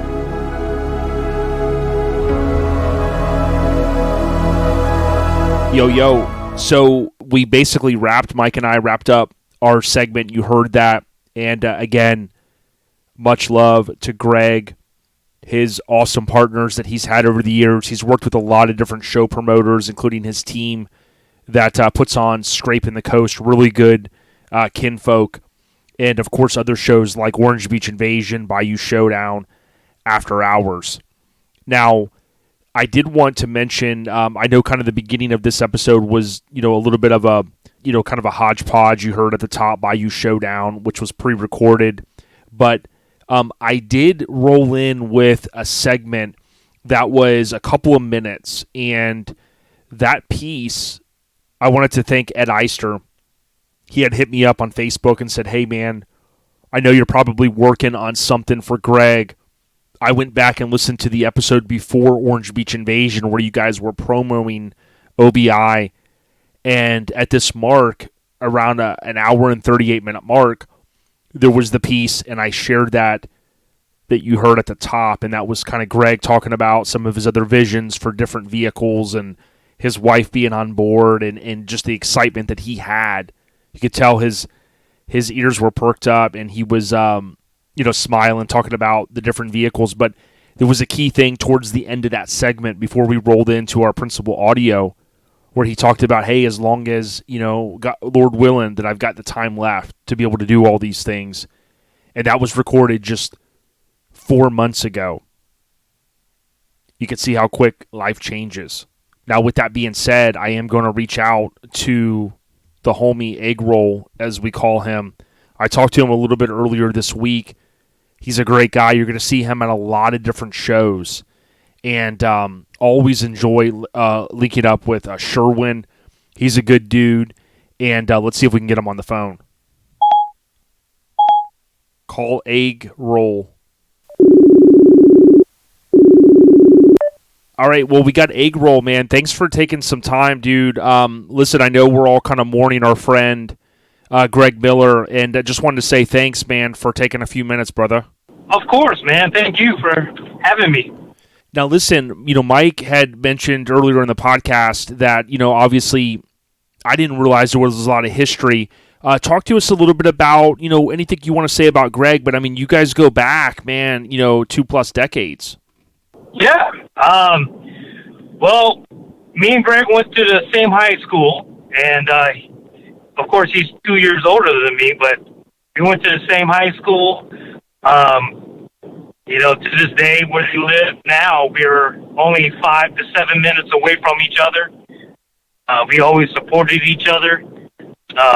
He always helped me in everything in part of my life, pretty much, but we actually got down together when, before Scraping the Coast, he were doing shows at local shows at like a local shop called Soundwave, and he was doing these Willie shows, and that's where I, pretty much met him, and that's when I had my first show car, which is a 2001 Honda Civic, but it was from there, it just hit on, bro. After that, as far as that, after that, when he started, we got together and doing other shows, he would ask for help, and I help him with old school shows like Pandemonium, Sick Nick when they first started, even before BJ Mills, but when it came Autograw and stuff like that, I would help him with passing out flyers, judging vehicles. Greg was always there to help anyone in need. He didn't help because he loved dogs so much. He would do local shows, helping out Humane Society of Mississippi. Wow. So we would do local shows where Randy Richardson will do judging. I will help as much as I can with Tammy, And one of the most important things before car shows is that Greg has been there when I went throughout my divorces. Yes, I've been married 3 times. Oh, wow, Eggroll. And he's been there. Yeah, he's been there when I was down and out, Greg was there. Him and Tammy and Lauren was there to boost me up. It will take me by his side and take me to shows. It will keep my mind busy. So he would take me under his wing and, so he can help me mentally, which he did. He was there when both of my kids were born. Wow. He was there. Him and Tammy was there at the hospital when my kids were born in 2001 and 2010. Now, Mike, real quick, but Mike told me he always wanted you to come because he wanted you to make the egg rolls. No, I'm just kidding, man. Yeah, man, and I'll tell you about that, too. I mean, when we started in 2015, first and foremost is that when we got together, when I first brought Michelle into my life, I wanted Lauren, Tammy, and Greg to meet her. So we went to a dinner at Beach Boulevard, right by Island View, and they met Michelle for the first time. And then, you know, when Michelle decided to do the egg rolling hut at the shows, Greg wanted us to cook at his first show for Slamber Party. So Slamber Party was our first car show, 2015, for egg rolling hut. Oh, wow. And ever since then, he invited us to all the shows he did, as far as Sicknick, you name it, Scraping. I mean, it's been a whirlwind, but Greg has always been there for me and my family. Because when Michelle had her heart attack, and actually in 2016, Greg did a benefit show for me and her to raise money for Michelle when she had her heart attack. Mm. So I'm talking about this guy right here, Greg Miller. Man, there's nobody like him, man. That's the homie. He has helped and touched. Yes, he has touched not only my life, but so many people in the car scene, but not even just the car scene. It's just local people and just anyone in need. He will give his heart out. He give his shirt off his back. And that's pretty much condensed, but yeah, he's done more. But, well, I mean, for me, it's crazy. Yeah, and when Mike and I, you know, talked about it and stuff, I mentioned earlier that it was a good feeling to see how much love that he got, you know. And I talked about it a little bit earlier in the podcast. God. You know, let's give our homies, like I know you always gave them a lot of love. Let's give them, you know, their flowers and their love while they're here. And I want people to continue to do that going forward. And, you know, it's good that we can sit here and recognize the homie Greg for all that he did good. And it was, I know when you and I talked earlier in the week, you had mentioned that you didn't really have an opportunity to go on Facebook and really say anything, but, you know, you saw all the love and it was real. All these people from east to west that were saying rest in peace, dude. And it made me feel good that Greg really, like you said, man, like this is one story you're telling us, or a couple stories, but like he literally did a lot for a good amount of people in the scene for the greater good of it. Yes, a lot. I mean, and he didn't hesitate. As soon as someone would say and they needed a car show to raise money, he was there. If he couldn't go, even though he was doing a show, he would make the trophies for that show. For those who needed that. He would, because that's what he did. He would make trophies also. I don't know if you knew that, but he made trophies for baseball teams, soccer teams, for different local events. But he would do it for different car shows. He would make plaques for different car shows and stuff like that.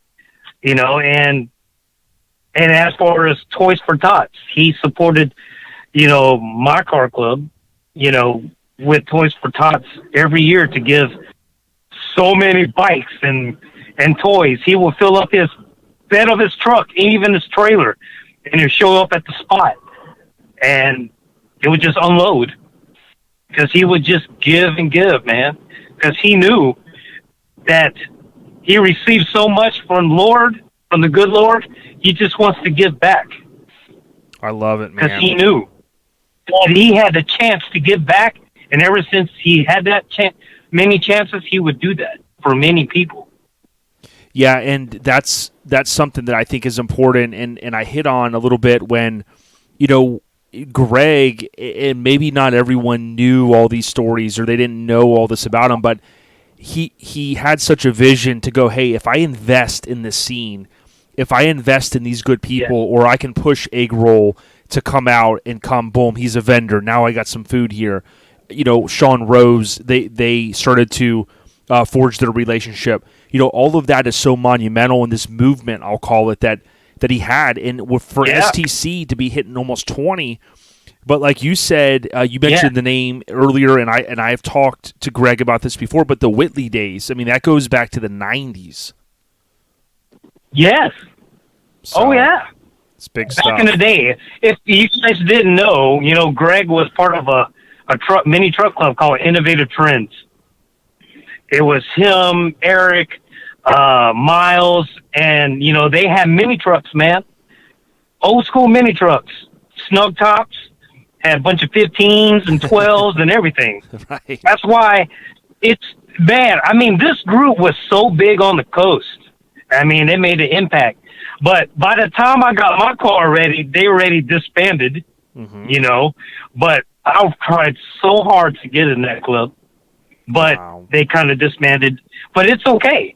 That gave me inspiration. Yes. When I first into scraping the coast, I remember before it was at the Coliseum, it was at the sports complex on the soccer and baseball field, and where they had at least 300 cars there, and I first went there, and when I first saw my first Maximal and Hydros, I said, man, I got to bag my Civic. So from then on, the next year, I bagged my Civic, and then Greg says, hey, man, I got some stuff if you want to put stuff in your Civic. And then he first sold me bazooka tubes that look like nitrous bottles that he was going to put in Lauren's Honda Accord, 1996 Honda Accord, which was pink. And then he sold those to me, and I still have those bazooka tubes in my car to this day. Wow. Dude, you're more of an old school fiend than he is. You know what I'm saying? Dude, my Civic got during Fast and the Furious. I have the original stuff. I haven't changed my car in 19 years.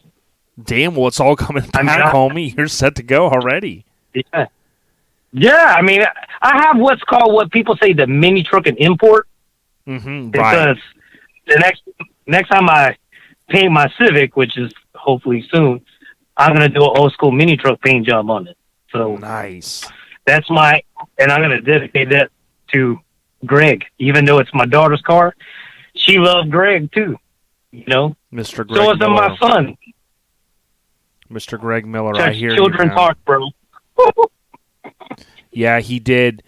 Now we're getting ready to talk to Sean Randall here in just a couple minutes, but before we wrap it up, listen, man, you've shared some good stuff with us, and Mike said he got a chance to talk to you at the funeral and stuff, and it's unfortunate that we're having to even do this episode for our homie who we miss. But in closing, why don't you just tell us, like, what are you going to miss the most about your homie Greg, all of our homie Greg, or all of our homies? Oh my gosh. What I'm going to miss the most is going to his house and seeing the work he has done on Sam and the work he has done on that C10, bro. I mean, I will go over. I miss the talks before every show. I miss the talks with him, man, because every scraping, the week before scraping, I will always call him and pray for him and his family to have a blessed show. And it's a routine. It's a routine every year because I know it's a busy time, but I miss the talks. I miss the texts. I miss going out with him, having dinner, going over, having a good time, eating crawfish, just spending that one-on-one time with him and just talk about mini trucks and car shows in the future, telling me how to get a mini Nats without going through the mountains, stuff like that. That's what I miss about my homies. Him, and then supporting me about Eggroll and Hut. He's been there from day one. Day one, bro. Day one. Yep. Amen, brother. Listen, if you guys are at a show, I want to say this. If you're at a show, yes, sir, you go and you see the homie, Eggroll and Hut, as you mentioned, and it's technically your name is Sherwin Agustin, yes, right? And it's just easier. We just call you Eggroll. I mean, that's your name, and that's right. That's your legal name in my mind. Right. But listen, I know Greg was near and dear to your heart. His family was as well. And I tell you, man, I got a big smile listening to what you had to say. It means a lot. Let's get you back on. And listen, I can't wait to link up again. I want some more of them steak beef rolls or whatever the hell was in them. Yeah, man. We got mini egg rolls. I just made a new one called Jambalaya egg roll. It's a jambalaya egg roll, some South Louisiana stuff that I made myself. I created, My man. you know, to put in a roll. So it has a little heat to it, but it's good. But I'm gonna miss my homie. Yeah, we miss him very much. And thank you, Jason, for having me on the show. Yeah, you're a good dude, man. If you guys are if you're going to be drinking a beer this weekend, pour a little out, you know, with that 40, and do a little bit for the big homie Greg Miller. So, Eggroll Hut, we'll be in touch with you, brother. Be good. Thank you very much, man. I sure appreciate it. Oh, and we're going to Mike Murray's show. Eastbound Get Down? Get Down, that's it. Get Down. Hey, we're going to be there. Dude, I'm going to be stocking up. I'm bringing a cooler, dog, to load up. Okay, man. I mean, thank you, brother. Man, I sure appreciate it. Thank you.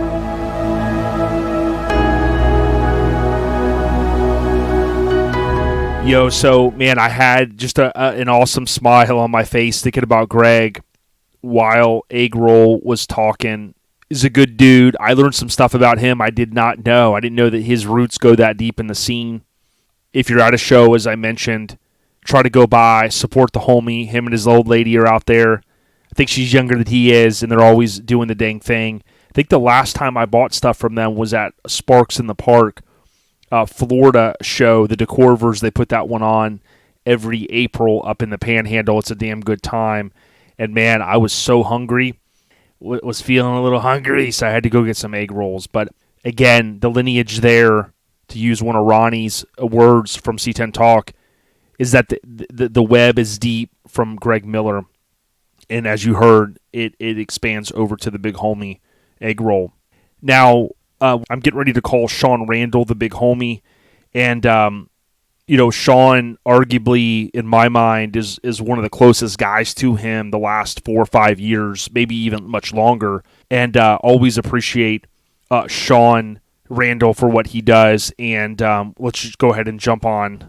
Now, I do want to let everyone know we got a show that's quickly approaching, and I just wanted to let folks know that July 28th through August 1st, up in Medford, Oregon, we've posted about this show. Ron talked about it. This is Relaxin' in the Northwest, also known as The Awakening. And if you got a chance, go out on Instagram, look up Relaxin' in the NW or Relaxin' in the NW, The Awakening on Facebook.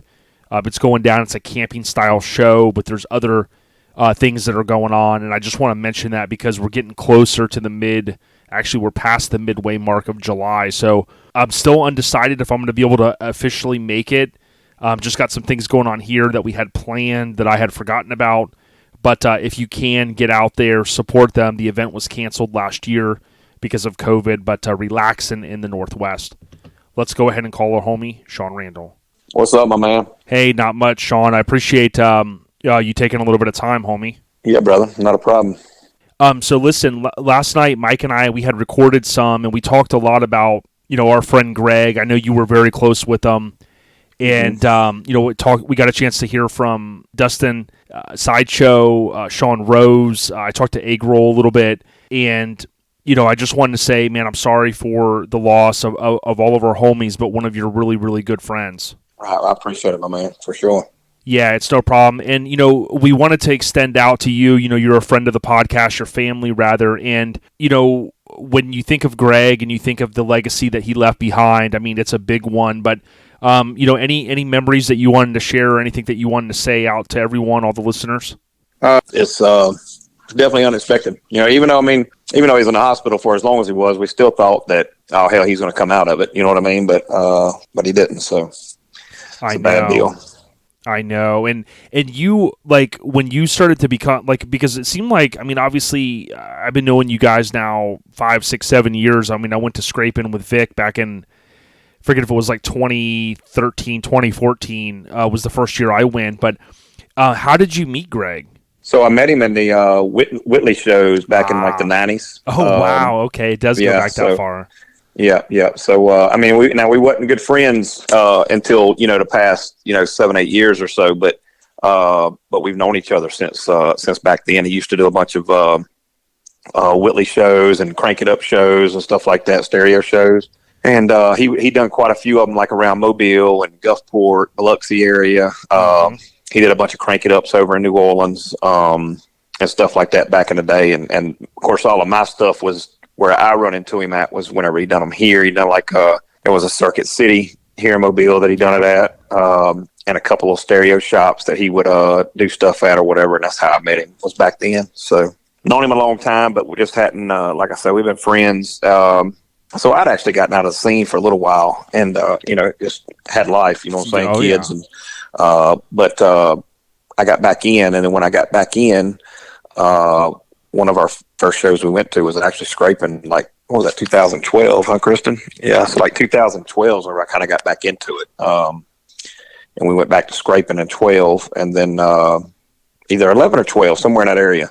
And then Greg and I, of course, linked up again, and then, we hung out ever since. So.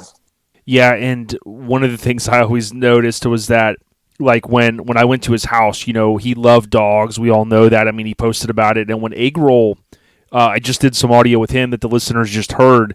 And with him, what was crazy is he was talking about how far, I mean, they went to the same high school. Now, I don't think they were friends in high school, but he knew him from that area. But, Greg loved his dogs, didn't he? And he loved car shows. That's two things I know. Oh, yeah. Yeah, he loved them dogs. Them dogs was his kids. In fact, in the obituary, it's got his dogs, Lauren and Tammy, listed as dogs as, their kids and grandkids. And that's literally the way Miller, I mean, that was his kids to him, so he took care of them just like they was his kids. So he loved them dogs. Oh, yeah. And, what's one of your favorite memories going to a show? Like, I remember just, 2 years ago, we were at Relaxin' in the Park St. Louis, and we had a damn good time. We went out and cruised in Vanilla Ice. But, you've had an opportunity maybe to go to more shows than the average guy with Greg. But any funny stories or any craziness you guys got into? Man, there's a lot of them, especially like the one in St. Louis was really good. The one you mentioned, we had a good time. We hung out with y'all. Our big thing was lobby watching. We would like to, we go back and you come and you hung out with us, in fact, in St. Louis. Yeah.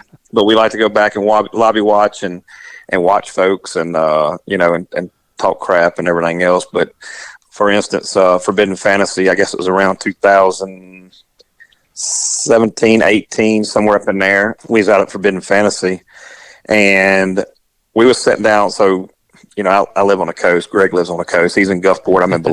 He's in Gulfport. I'm in Mobile, but we're right here on the coast. We got casinos everywhere. So casinos really isn't, nothing to us. We see it all the time. So, yep. Anyways, we're out there where everybody's at the casino and they're hanging out and gambling and doing whatever. And Greg and I, we're sitting inside the lobby, and people's walking by and they're just looking at us, and we're looking at them, and they'll come back by and they're like, "Dude, y'all are still sitting here," because we sat there for hours, Yeah.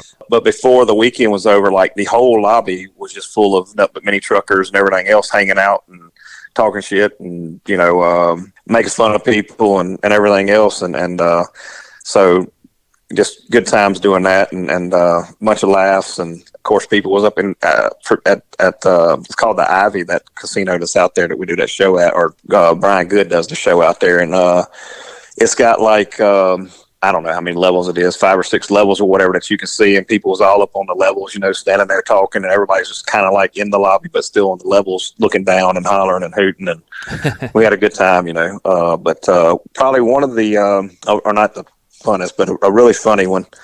Greg, me, and Lauren, his daughter, we were going to Mini Nats. I don't know if it was last year, if it was the year before last. We was headed to Mini Nats, and for some reason, Greg thought that on the time change, because it goes an hour ahead going up. Mm-hmm. Well, we was like, well, it's going to be 9.5 hours or 10.5 hours or whatever. And he's like, no, it's going to be, you got to add an hour to it. And we're like, no, it's the same amount of travel time. And he's like, no, you got to add an hour to it. And I'm like, Greg, it's 9.5 hours, no matter what. Now, right. The time changes. It's going to be later when we get there than what it would be here. But it's still 9.5 hours of travel time. He's like, no, it is not. So we argued about that for a long way. And then once we got up there, so we had this little thing with, like, Greg always had to be right, and I always had to be right. That's why he said we always got along so good, because him and I was really a lot alike. And I was always right, and he was always right. Neither one of us could be wrong. Well, Lauren, she did this little deal. She started putting checks. Like, if I was right, I'd get a check, and if Greg was right, he'd get a check. And so by the time we got up there, I think I had like over 100 checks, and Greg had like 2 or 3. So he was pretty upset about that. But Oh yeah. But all of our trips, man, we had a good time. We never I say we didn't never have any bad ones, but Greg liked to travel at up at least 100 mile an hour towing a 2-car hauler. So we would overheat the tires and have blowouts and all that stuff on the side of interstates and whatnot. But it was all good times. And another, in fact, I think it was Mini Mats too. We're headed to Mini Mats, and he got that 2-car hauler, and he had never really had a trailer that long, so it was his first time towing one that long. And we're headed up there, and I've always towed big trailers and semi trucks and everything else. So I'm like, dude, you need me to drive? And he's like, hell no, I've got this. So I'm like, all right, well, we're in we're coming up to a stoplight, and we left the gas station. We're coming up to the stoplight, and Lauren's in the back seat. And I told Greg, I said, man, you need to get in the right hand lane to make this left hand turn. And he looks at me and says, I know what I'm doing. And I said, I'm telling you, bro, there's not enough room right there. I said, that's why them semis are lined up over there. I said, you need to get in the right hand lane. He's like, I got this, bro. And I'm like, all right. So we get up to the red light, and I'm looking, and I turned around and looked at Lauren. I said, I promise you, he's going to either hit that car, or we're at least taking out that sign. He's probably going to hit that car. And he's like, dude, I know what I'm doing. I'm not going to hit nothing. So the light turns green, and here we go. We took out the sign, and the cars was like trying to back up out, and he never checked up. He's on the gas. He's like, we got it. So we literally took out the sign. I thought that it hit vanilla because it was on the back of the trailer, and it looked like it went straight down the side of it, but it clipped the trailer itself and just folded the sign over. And of course we kept going, and we was laughing, and I guess that was one of my checks that I got also on that trip. So well, we had some good times. I forget if it was when we were going to LST the 1 year, 2020 maybe, but we had stopped. But wasn't there one of the shows where you guys, maybe LST, where you had put the cars on the trailer, but it was so windy? Greg was like, you guys were like, man, fuck it, this is unsafe, right? It was some crazy wind. Yeah, that was it LST or was it? And there was another time in Laughlin, Nevada. We was going between Laughlin and Las Vegas, and it was really bad. And in fact, it blew a truck over in front of us. It was like a box truck or whatever. And I want to say Robbie Bryant and Keena Bryant was in the truck with us whenever that happened. But yeah, it was we was in Vegas, or we was in Laughlin headed to Vegas, or vice versa. It's been a few years ago. And a big windstorm and a dust storm, it was, a dust storm basically come through. And, man, you couldn't see in front of you hardly or nothing. And it literally, it was bad. It was blowing stuff all over the place. It blew a box truck over. And we ended up just stopping and hanging out for a while, letting it get by, So it was a rough deal. But it gets like that. Of course, it gets worse out that way. But, it has done that to us in Texas as well. But, yeah, that was a pretty hairy moment there. So oh yeah.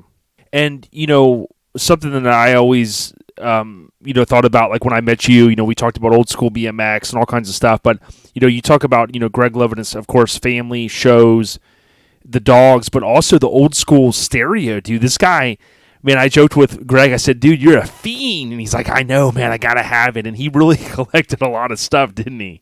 Man, he's got all kind of stuff. I met the guy through him, but so there's a guy in Taiwan that we're friends with, and he is one of the main Alpine guys from back in the day.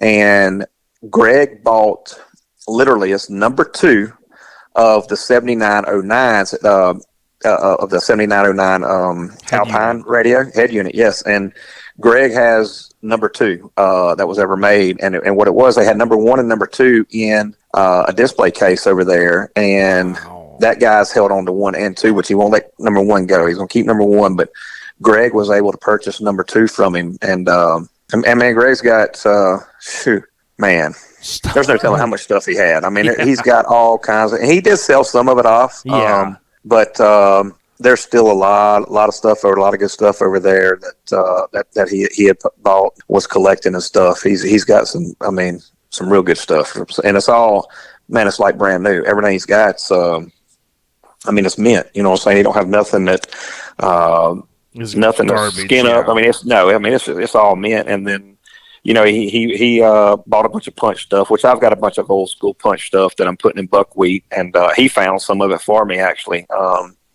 And there's a guy, I can't think of his name now. He's a big Rockford guy from the '90s. He actually refurbishes amps and stuff like that. So wow, Greg he'd ended up buying a punch. I think it was a 650 or something like that, or it might have been 1,000. But he got it in, and to me it was mint. But Greg was like, "Oh, there's a scratch there, and there's a scratch there." So he sent like the covers off to this guy, and he totally redone them and made them, like brand new. And so I mean, he has all his stuff is definitely in great shape. But he's I'd hate to know how much he's got in the stuff. I mean, he's got thousands, and I ain't talking about no 4,000 or 5,000. He's got thousands of dollars in badass old school stereo. Yes. Yeah, he had sold a head unit to the homie Josh Ellis at Orange Beach Invasion this year. Yep, that's right. And he was the only guy. Now, I've heard of people doing this back in the day. He said they didn't get refurbished, but Greg was like, yo, he goes, check this out. He goes, you can find these for a little less, whatever. He goes, dude, I sent these in. And he goes, I had the eyes updated on the freaking CD players because he's like, if you think about it, we've all kind of heard like, okay, a CD was supposedly going to have a shelf life of 20 years, 30 years, whatever. But like you think about the CD players that read them. So Greg was like, man, that's at least, however many $100 if you could even figure out a guy that would do them. And of course, as you said, he knew the guy. Right. Yeah.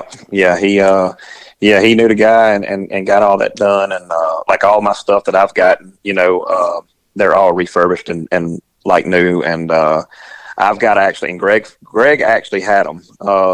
So I was wanting to run 4-punch Pro Series 12s in my truck in buckwheat, and Greg ended up buying 3-punch 15s that was brand new, still in the box, but they're 25 years old. But they've never been taken. Like literally, like 2 of the boxes had never been opened, and so he had them, and I was like, man, I think instead of doing the 12s, I want to do some 15s. I'm going to find some 15s. He's like, well, I'll let you get my 15s if you want to. I'm not going to use them. I'm going to run all 12s in my truck. And I was like, well, all right, cool. So I ended up buying the 15s from him, and I still got them. They're going to go in the Nissan when I finally finish it. But yeah, I mean, and they're mint, man. I mean, they're in excellent shape. I'm kind of worried about whenever I hook the power to them, because I got punch 1,000, punch 650, and a punch 300. But I don't know which. I'm probably going to push the 600. I was going to put 2 600s on or 600 on each woofer, but just mainly for looks. But I'm worried about the power if they're actually going to hold it right, because they're so old and it's been setting. So yeah, they got that nostalgia to them, so you don't want to mess them up. So I don't really want to just blow them out the box, but but yeah. Now the 18-year-old or the 16-year-old Sean Randall, I mean, we would all be like, blow them out the box. But... Oh yeah, we blow them out the box. We wouldn't care. Yeah, we didn't care about that then. So yeah, but nah, I want to keep it. And in fact, Greg. So another story. Buckwheat. When I bought buckwheat, so in the '90s, I had a black. I had like 7 or 8 Nissans, but my favorite one, I bought it brand new in 1990. It was in November of '94. It was a '95 Nissan hardbody. It was the XEV6, and it was black. Had the silver stripe, XEV6 stripes and everything on it. Well, I looked for that truck for years, could never find it. Well, I started looking when Greg and I started talking about doing minis. We went to Mini Nats a few years ago, and I'm like, dude, we need to do some minis, And he's like, well, let's do it. And I'm like, let's do like a backyard build, like a $10,000 budget, something simple. You know what I mean? We'll get back there, drink some beer, build some trucks like old days. You know what I'm saying? Just hang out, and he was like, let's do it. So we went on the hunt, and he found the right Mazda that he had. He sold it to Sal, and now actually Dave Schulman has that truck now. Yeah, I saw that. But he found a Mazda, and I was on the hunt for a Nissan. And man, we found so many Nissans, but I was like, that's not the one I want. I want exactly what I had. Well, I ended up one night I was on Marketplace on Facebook, and I would search the whole country, and I found one in Tennessee. I think it was Nashville, and it was exactly what I wanted. The guy was like, he wanted like $4,500 for it, and I was like, man, I hate to spend that much money on a daggum 1995 Nissan hardbody, you know what I'm saying? But I was like, you know what, I want it. So I hit the guy up that night, and it was like 1:00 in the morning. I texted the guy, or I messaged the guy on Marketplace, and I was like, hey man, I'm interested. I'll take the truck, you know, whatever. And we went back, and he didn't message me back. The next day he messaged me, and we went back and forth, and he immediately went down like, I think he was wanting like 4,500 or something. He immediately went down to like $3,800 or something stupid. He was like, well, I'll take $3,800 for it. And I didn't even ask him to come down. Right. So you're like, all right, well, this is going my way. Right. Yeah. I was like, well, dang. So I threw a message out on Facebook and said, hey, is anybody close to Nashville, Tennessee? And good for that. Well, Michelle Boone and her husband, people, they live in, man, awesome people. You can't ask for any better. I gained a lot of respect for them in this whole situation. So I was trying to get the guy, I was going to send him, like PayPal him a deposit or anything just to hold it for me. Yep. And I was going to come get the truck. And we was going to St. Louis. That was the same year we come up there with you that we was talking about earlier. We was headed to St. Louis that week, and I told the guys, like, hey, man, look, I got to go to St. Louis this weekend. We're leaving like tomorrow. Can I send you a deposit? You hold the truck, and I'll come back and pick it up, you know, next week. And he's like, nope, it's going to be cash in hand, blah, blah, blah, blah. And I was like, oh, man. So I threw that Facebook post out. It was like, anybody around Nashville? Well, Michelle come on there and was like, hey, I am.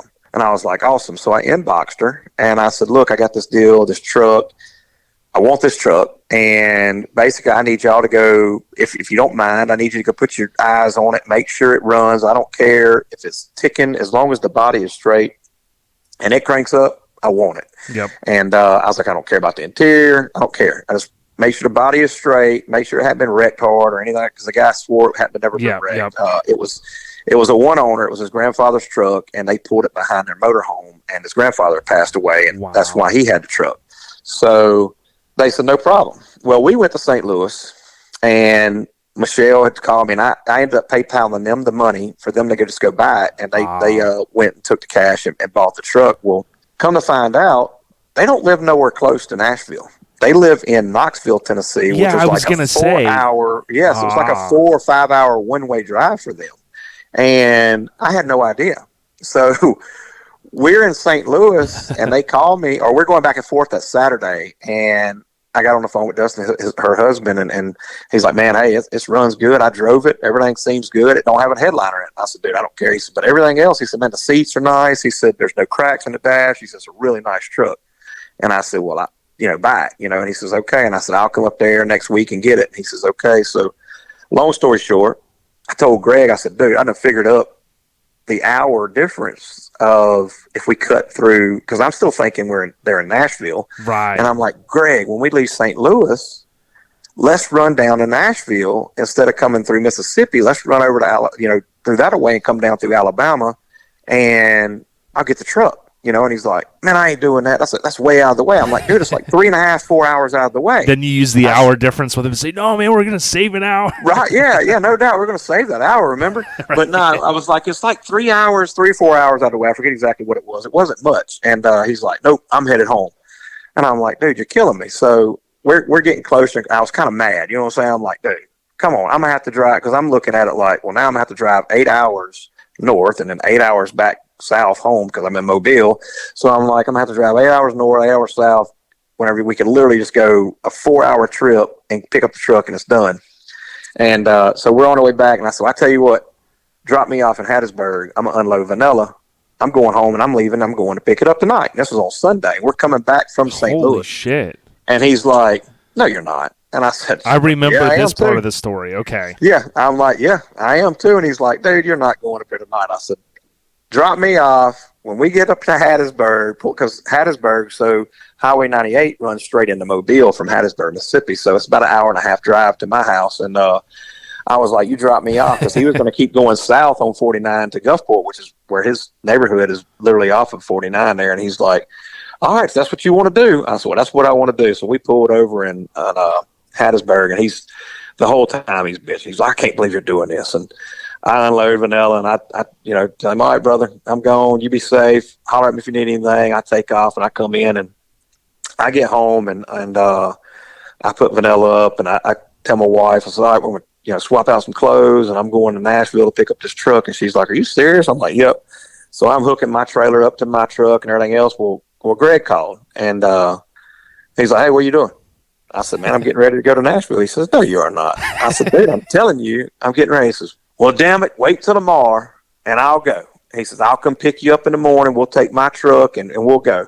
And I'm like, nah, bro. I said, we're good. I said, man, you just got through, driving, 11 hours from up there. And he's like, no. Just wait till tomorrow. I'll go. And I was like, all right, cool. So he comes over the next morning, like 5 o'clock in the morning. We tear out.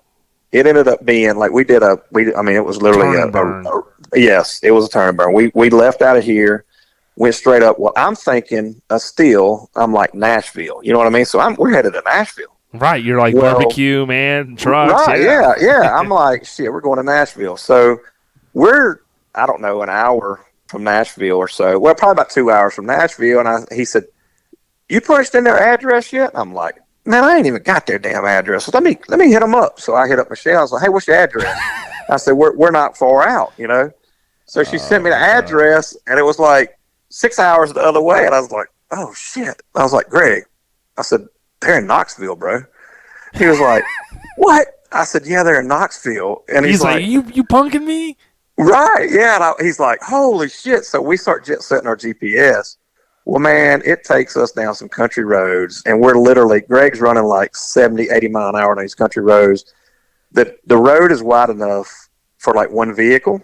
Wow. And we're coming through there in Greg's HD with the trailer behind it. He's like not slowing down for none of the oncoming traffic. And they're off the side of the road. We're laughing the whole time, and these people are cussing us out. And I'm like, bro, slow down. He's like, no, we got to get back tonight, And I'm like, oh my God. So finally we got to save that hour. Yeah, no shit. We got to save that hour. So we get to Knoxville, and we pick up the truck and come back. Well, we're on the way back, and he's like, what are you going to name the truck? And I said, man, I don't know. I said, he said, well, you got Vanilla Ice. And he actually named Vanilla Ice. Okay. So he's named both of my trucks. He's named, or these last two trucks I've had, he's named both of them. But we're on the way back, and we're just making up all kind of bullshit. I don't even remember all the names we come up with. Well, I was putting in my phone some of the better ones, so we'd remember them. And for some reason, I don't know why, but he said, oh, dude, I got it. I was like, what? He's like, buckwheat. And I was like, buckwheat? Why would you call it buckwheat? And he's like, because it's small and black. And for some reason, we thought that was the funniest crap. I mean, we had to pull over. He had to pull over. We was laughing so hard. He couldn't catch his breath. So, and I don't know why it was so funny at the time, but, we thought it was. Well, so I named it buckwheat. And then we get back home. It was 21 hours is what we was on the road for that day, after coming home from 11 hours from the day before. So it was literally like a 21-hour trip, and man, we had the best time. I mean, there's so much happened in that 21 hours, but we had the best time. And so back to buckwheat, I go to get the tag for it, and a lot of these places, like they don't a lot of tags or whatever they turn down now, right? Because they think a friend of mine, like bad shit, slur or racial or whatever, Well, whenever I was going to do buckwheat on it, another buddy of mine said, man, they're not going to let you put buckwheat on there. And I was like, why? And you're like, what the hell? Why would they not let me do it? And I was going to abbreviate it. You know what I'm saying? I was like, why would they not? And he's like, well, they're going to think it's being racial. And I'm like, why would I be being racial? Like, are you talking about like the TV show? Remember, we know him as right, buckwheat. the TV show, the TV show Little Rascals. Right, Little Rascals. Yeah, that's what it was. And I'm like, I don't whatever. So anyways, lo and behold, I go up there to get the tag, and I got it. She told me it was a younger black woman, and she says, write it down what you want. I said, okay. She said, I'll run it through the system. I said, okay. So she turns around and she says, why would you name it buckwheat? I'm just curious. And I look back and I said, well, because it's small and black.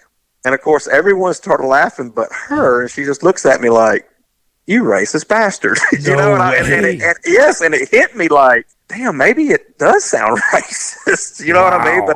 But that was not even the intent. Like, none of that was, it wasn't the issue or nothing. That wasn't even what it was about. But So how did the rest of that conversation go, though, with her? she didn't like it too much. She just kind of punched it in, and the system took it, and she was like, okay. And of course, so I got like 8 vehicles, and when it comes up for renewal, that's my tags or whatever, it was just whenever I bought that truck, my renewals on all the rest of them was up to be done. And so when I went in there, of course, she's looking at some of my other tags, like Vanilla Ice, and now I got Buckwheat. And she was like, why do you name these trucks this? And I was like, I said, man, I said, it's a long story. I said, but I got a buddy of mine. I said, he's a jokester, and he always, he's the one that names my trucks or whatever. And she was like, okay, but she didn't think it was too funny, but we thought it was hilarious. So even though other people laughed about it, but well, at least they let it go through, because we've heard crazy stuff of that stuff getting okay, boom, right. So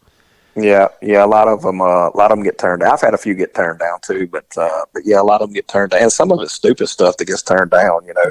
Stuff that you couldn't even come up with a story to make it seem bad, right. And it's just like the system's like Yeah, but like one of them, I had a neck breaker.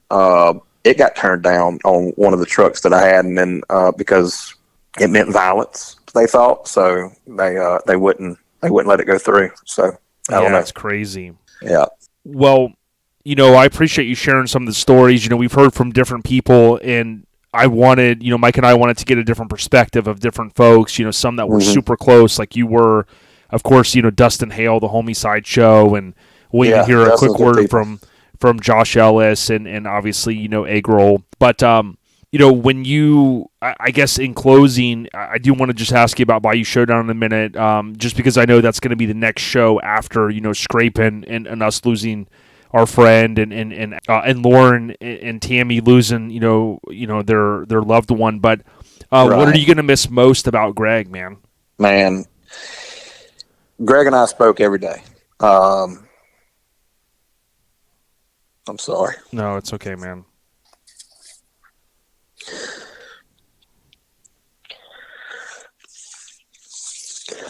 He every afternoon we'd talk when I get off work, or even during work, he'd call me, and because Greg's job was putting on shows, but I got a normal job, and he'd call all during the day, and of course sometimes I'd be like, dadgummit, and I'd ignore the call, and now I wish I'd have picked all of them up, but I'd ignore it sometimes, and I'd call him back, but and he'd start texting me, all right, damn it, answer the phone or whatever. So, but he every day we'd talk, and we talked for hours. I mean, it was like we was 16-year-old kids or something. But I'd be, my wife would come in, I'd be on the phone, and she'd already know who I was talking to. And Tammy, of course, she would come in, and he'd be like, all right, I got to go. Tammy's wanting me to get off the phone or whatever. But, man, just those phone calls and text messages. And, we talked about stuff that, personal and just anything that went on. I mean,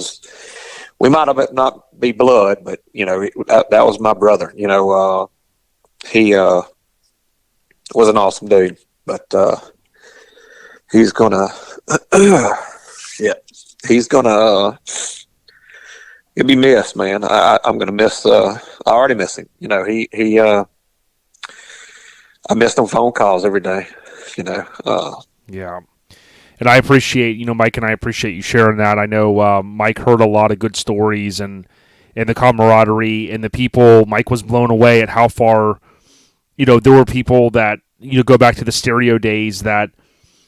Some of the even his close friends didn't even realize that, the inroads that he had built back in the 90s, as you kind of alluded. But I did want to just shift gears, it's very emotional, and just end on this note that, I've seen you posting about Bayou Showdown, Sean, and we've been reminding everyone it's November 20th and 21st. You guys are gaining so much momentum with this one. I know you partnered really well with Greg, but the Harbor Center there in Slidell, I know you're excited about this one, brother.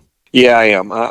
So I actually had contemplated about maybe shutting the show down once that happened with Greg, and I didn't bring it up to Lauren or Tammy. I just was going to leave it alone and let them kind of decide on whatever, because Sure. now they're my partners in this show now. You know what I'm saying? Like I could never, even though it was Greg and I's show, to me, they put in a lot of work too, and so they deserve, to my opinion, to roll with it and them be partners on it now. So, and so that's what we're going to do, and they want to do it. And Lauren, the other night at dinner, she was just like, "Hey, let's get rolling on Bayou. Let's roll with it." And I hadn't been doing a bunch of posting or nothing, with all this going on. I've left it alone, and after that, I said, "Okay, if that's what you want to do, we'll roll with it." So yeah, we're going with it, and it's going to be a great. Last year we had, and it was during the pandemic, of course, last year, and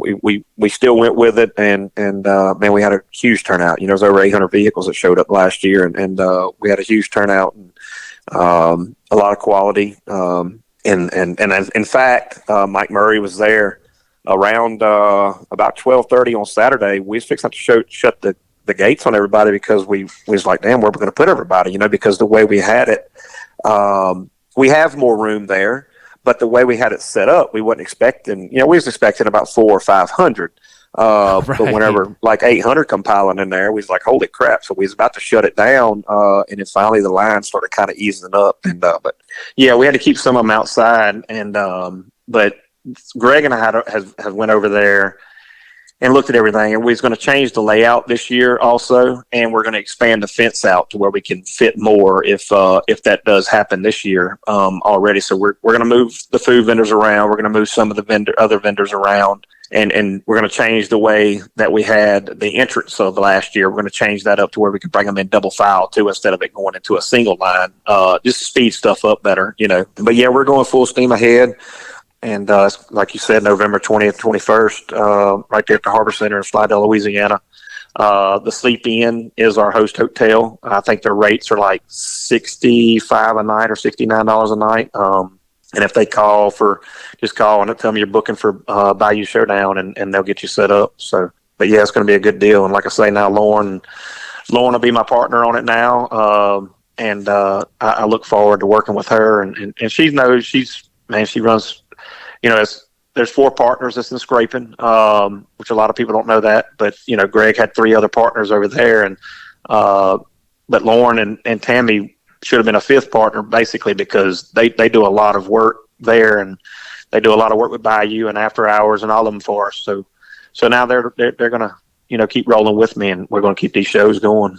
It's a family affair. I love it, dude. Greg would love it. And, Sean, it's just been awesome syncing up with you. I know at shows are always kind of busy and running crazy. And this scraping was a little bit different, so we didn't get a chance. A lot of us were kind of in a little bit different mind state. I'll leave it at that. But, right. Appreciate your friendship. Always love seeing you at the shows, dude, the success that you've had. But, obviously you're a family dude, and you're doing the damn thing. But listen, man, on behalf of Mike and I and the podcast, we got your back. We know that you have ours, and we appreciate all the stories, Absolutely. Brother. I appreciate it, my man. I appreciate y'all, and y'all are all become family to me as well, and we love all y'all. Whatever you need, brother. Give your family the best, and thank you for the time, and we're going to get this one finished up and wrapped up for our friend Greg Miller, brother. Rest in peace. Sounds good, brother.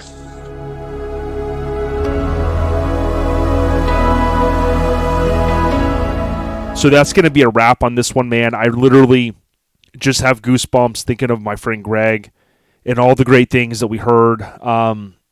We all grieve a little bit differently, and some that have stuck with us to the end on this one are probably thinking, hey, they've talked a lot about Greg. What else are they going to talk about? And I just want to say I thank his friends and his family, and the close ones for all the different memories that they shared with us. There's a lot of stuff that's been shared on Facebook, and I'm gonna not read that stuff at this point. I might just do a recap next week, but just emotionally, it's been a lot to go through this week.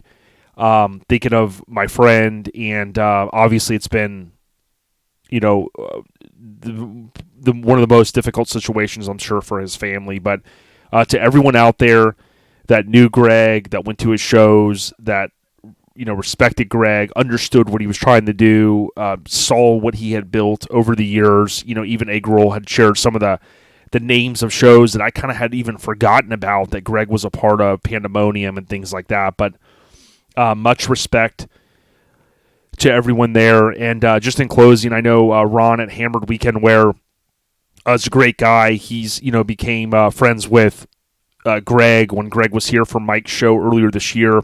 We got a chance to go out to eat, and I had shared that photo that I had taken with of Ron and Greg together. But I would encourage anyone, Hammered Weekend Wear, it's HAMMERD weekendwear.com.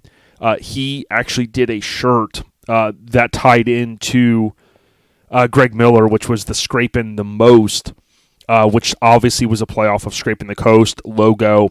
Greg, of course, approved that. He loved it. It was his Chevy car on there.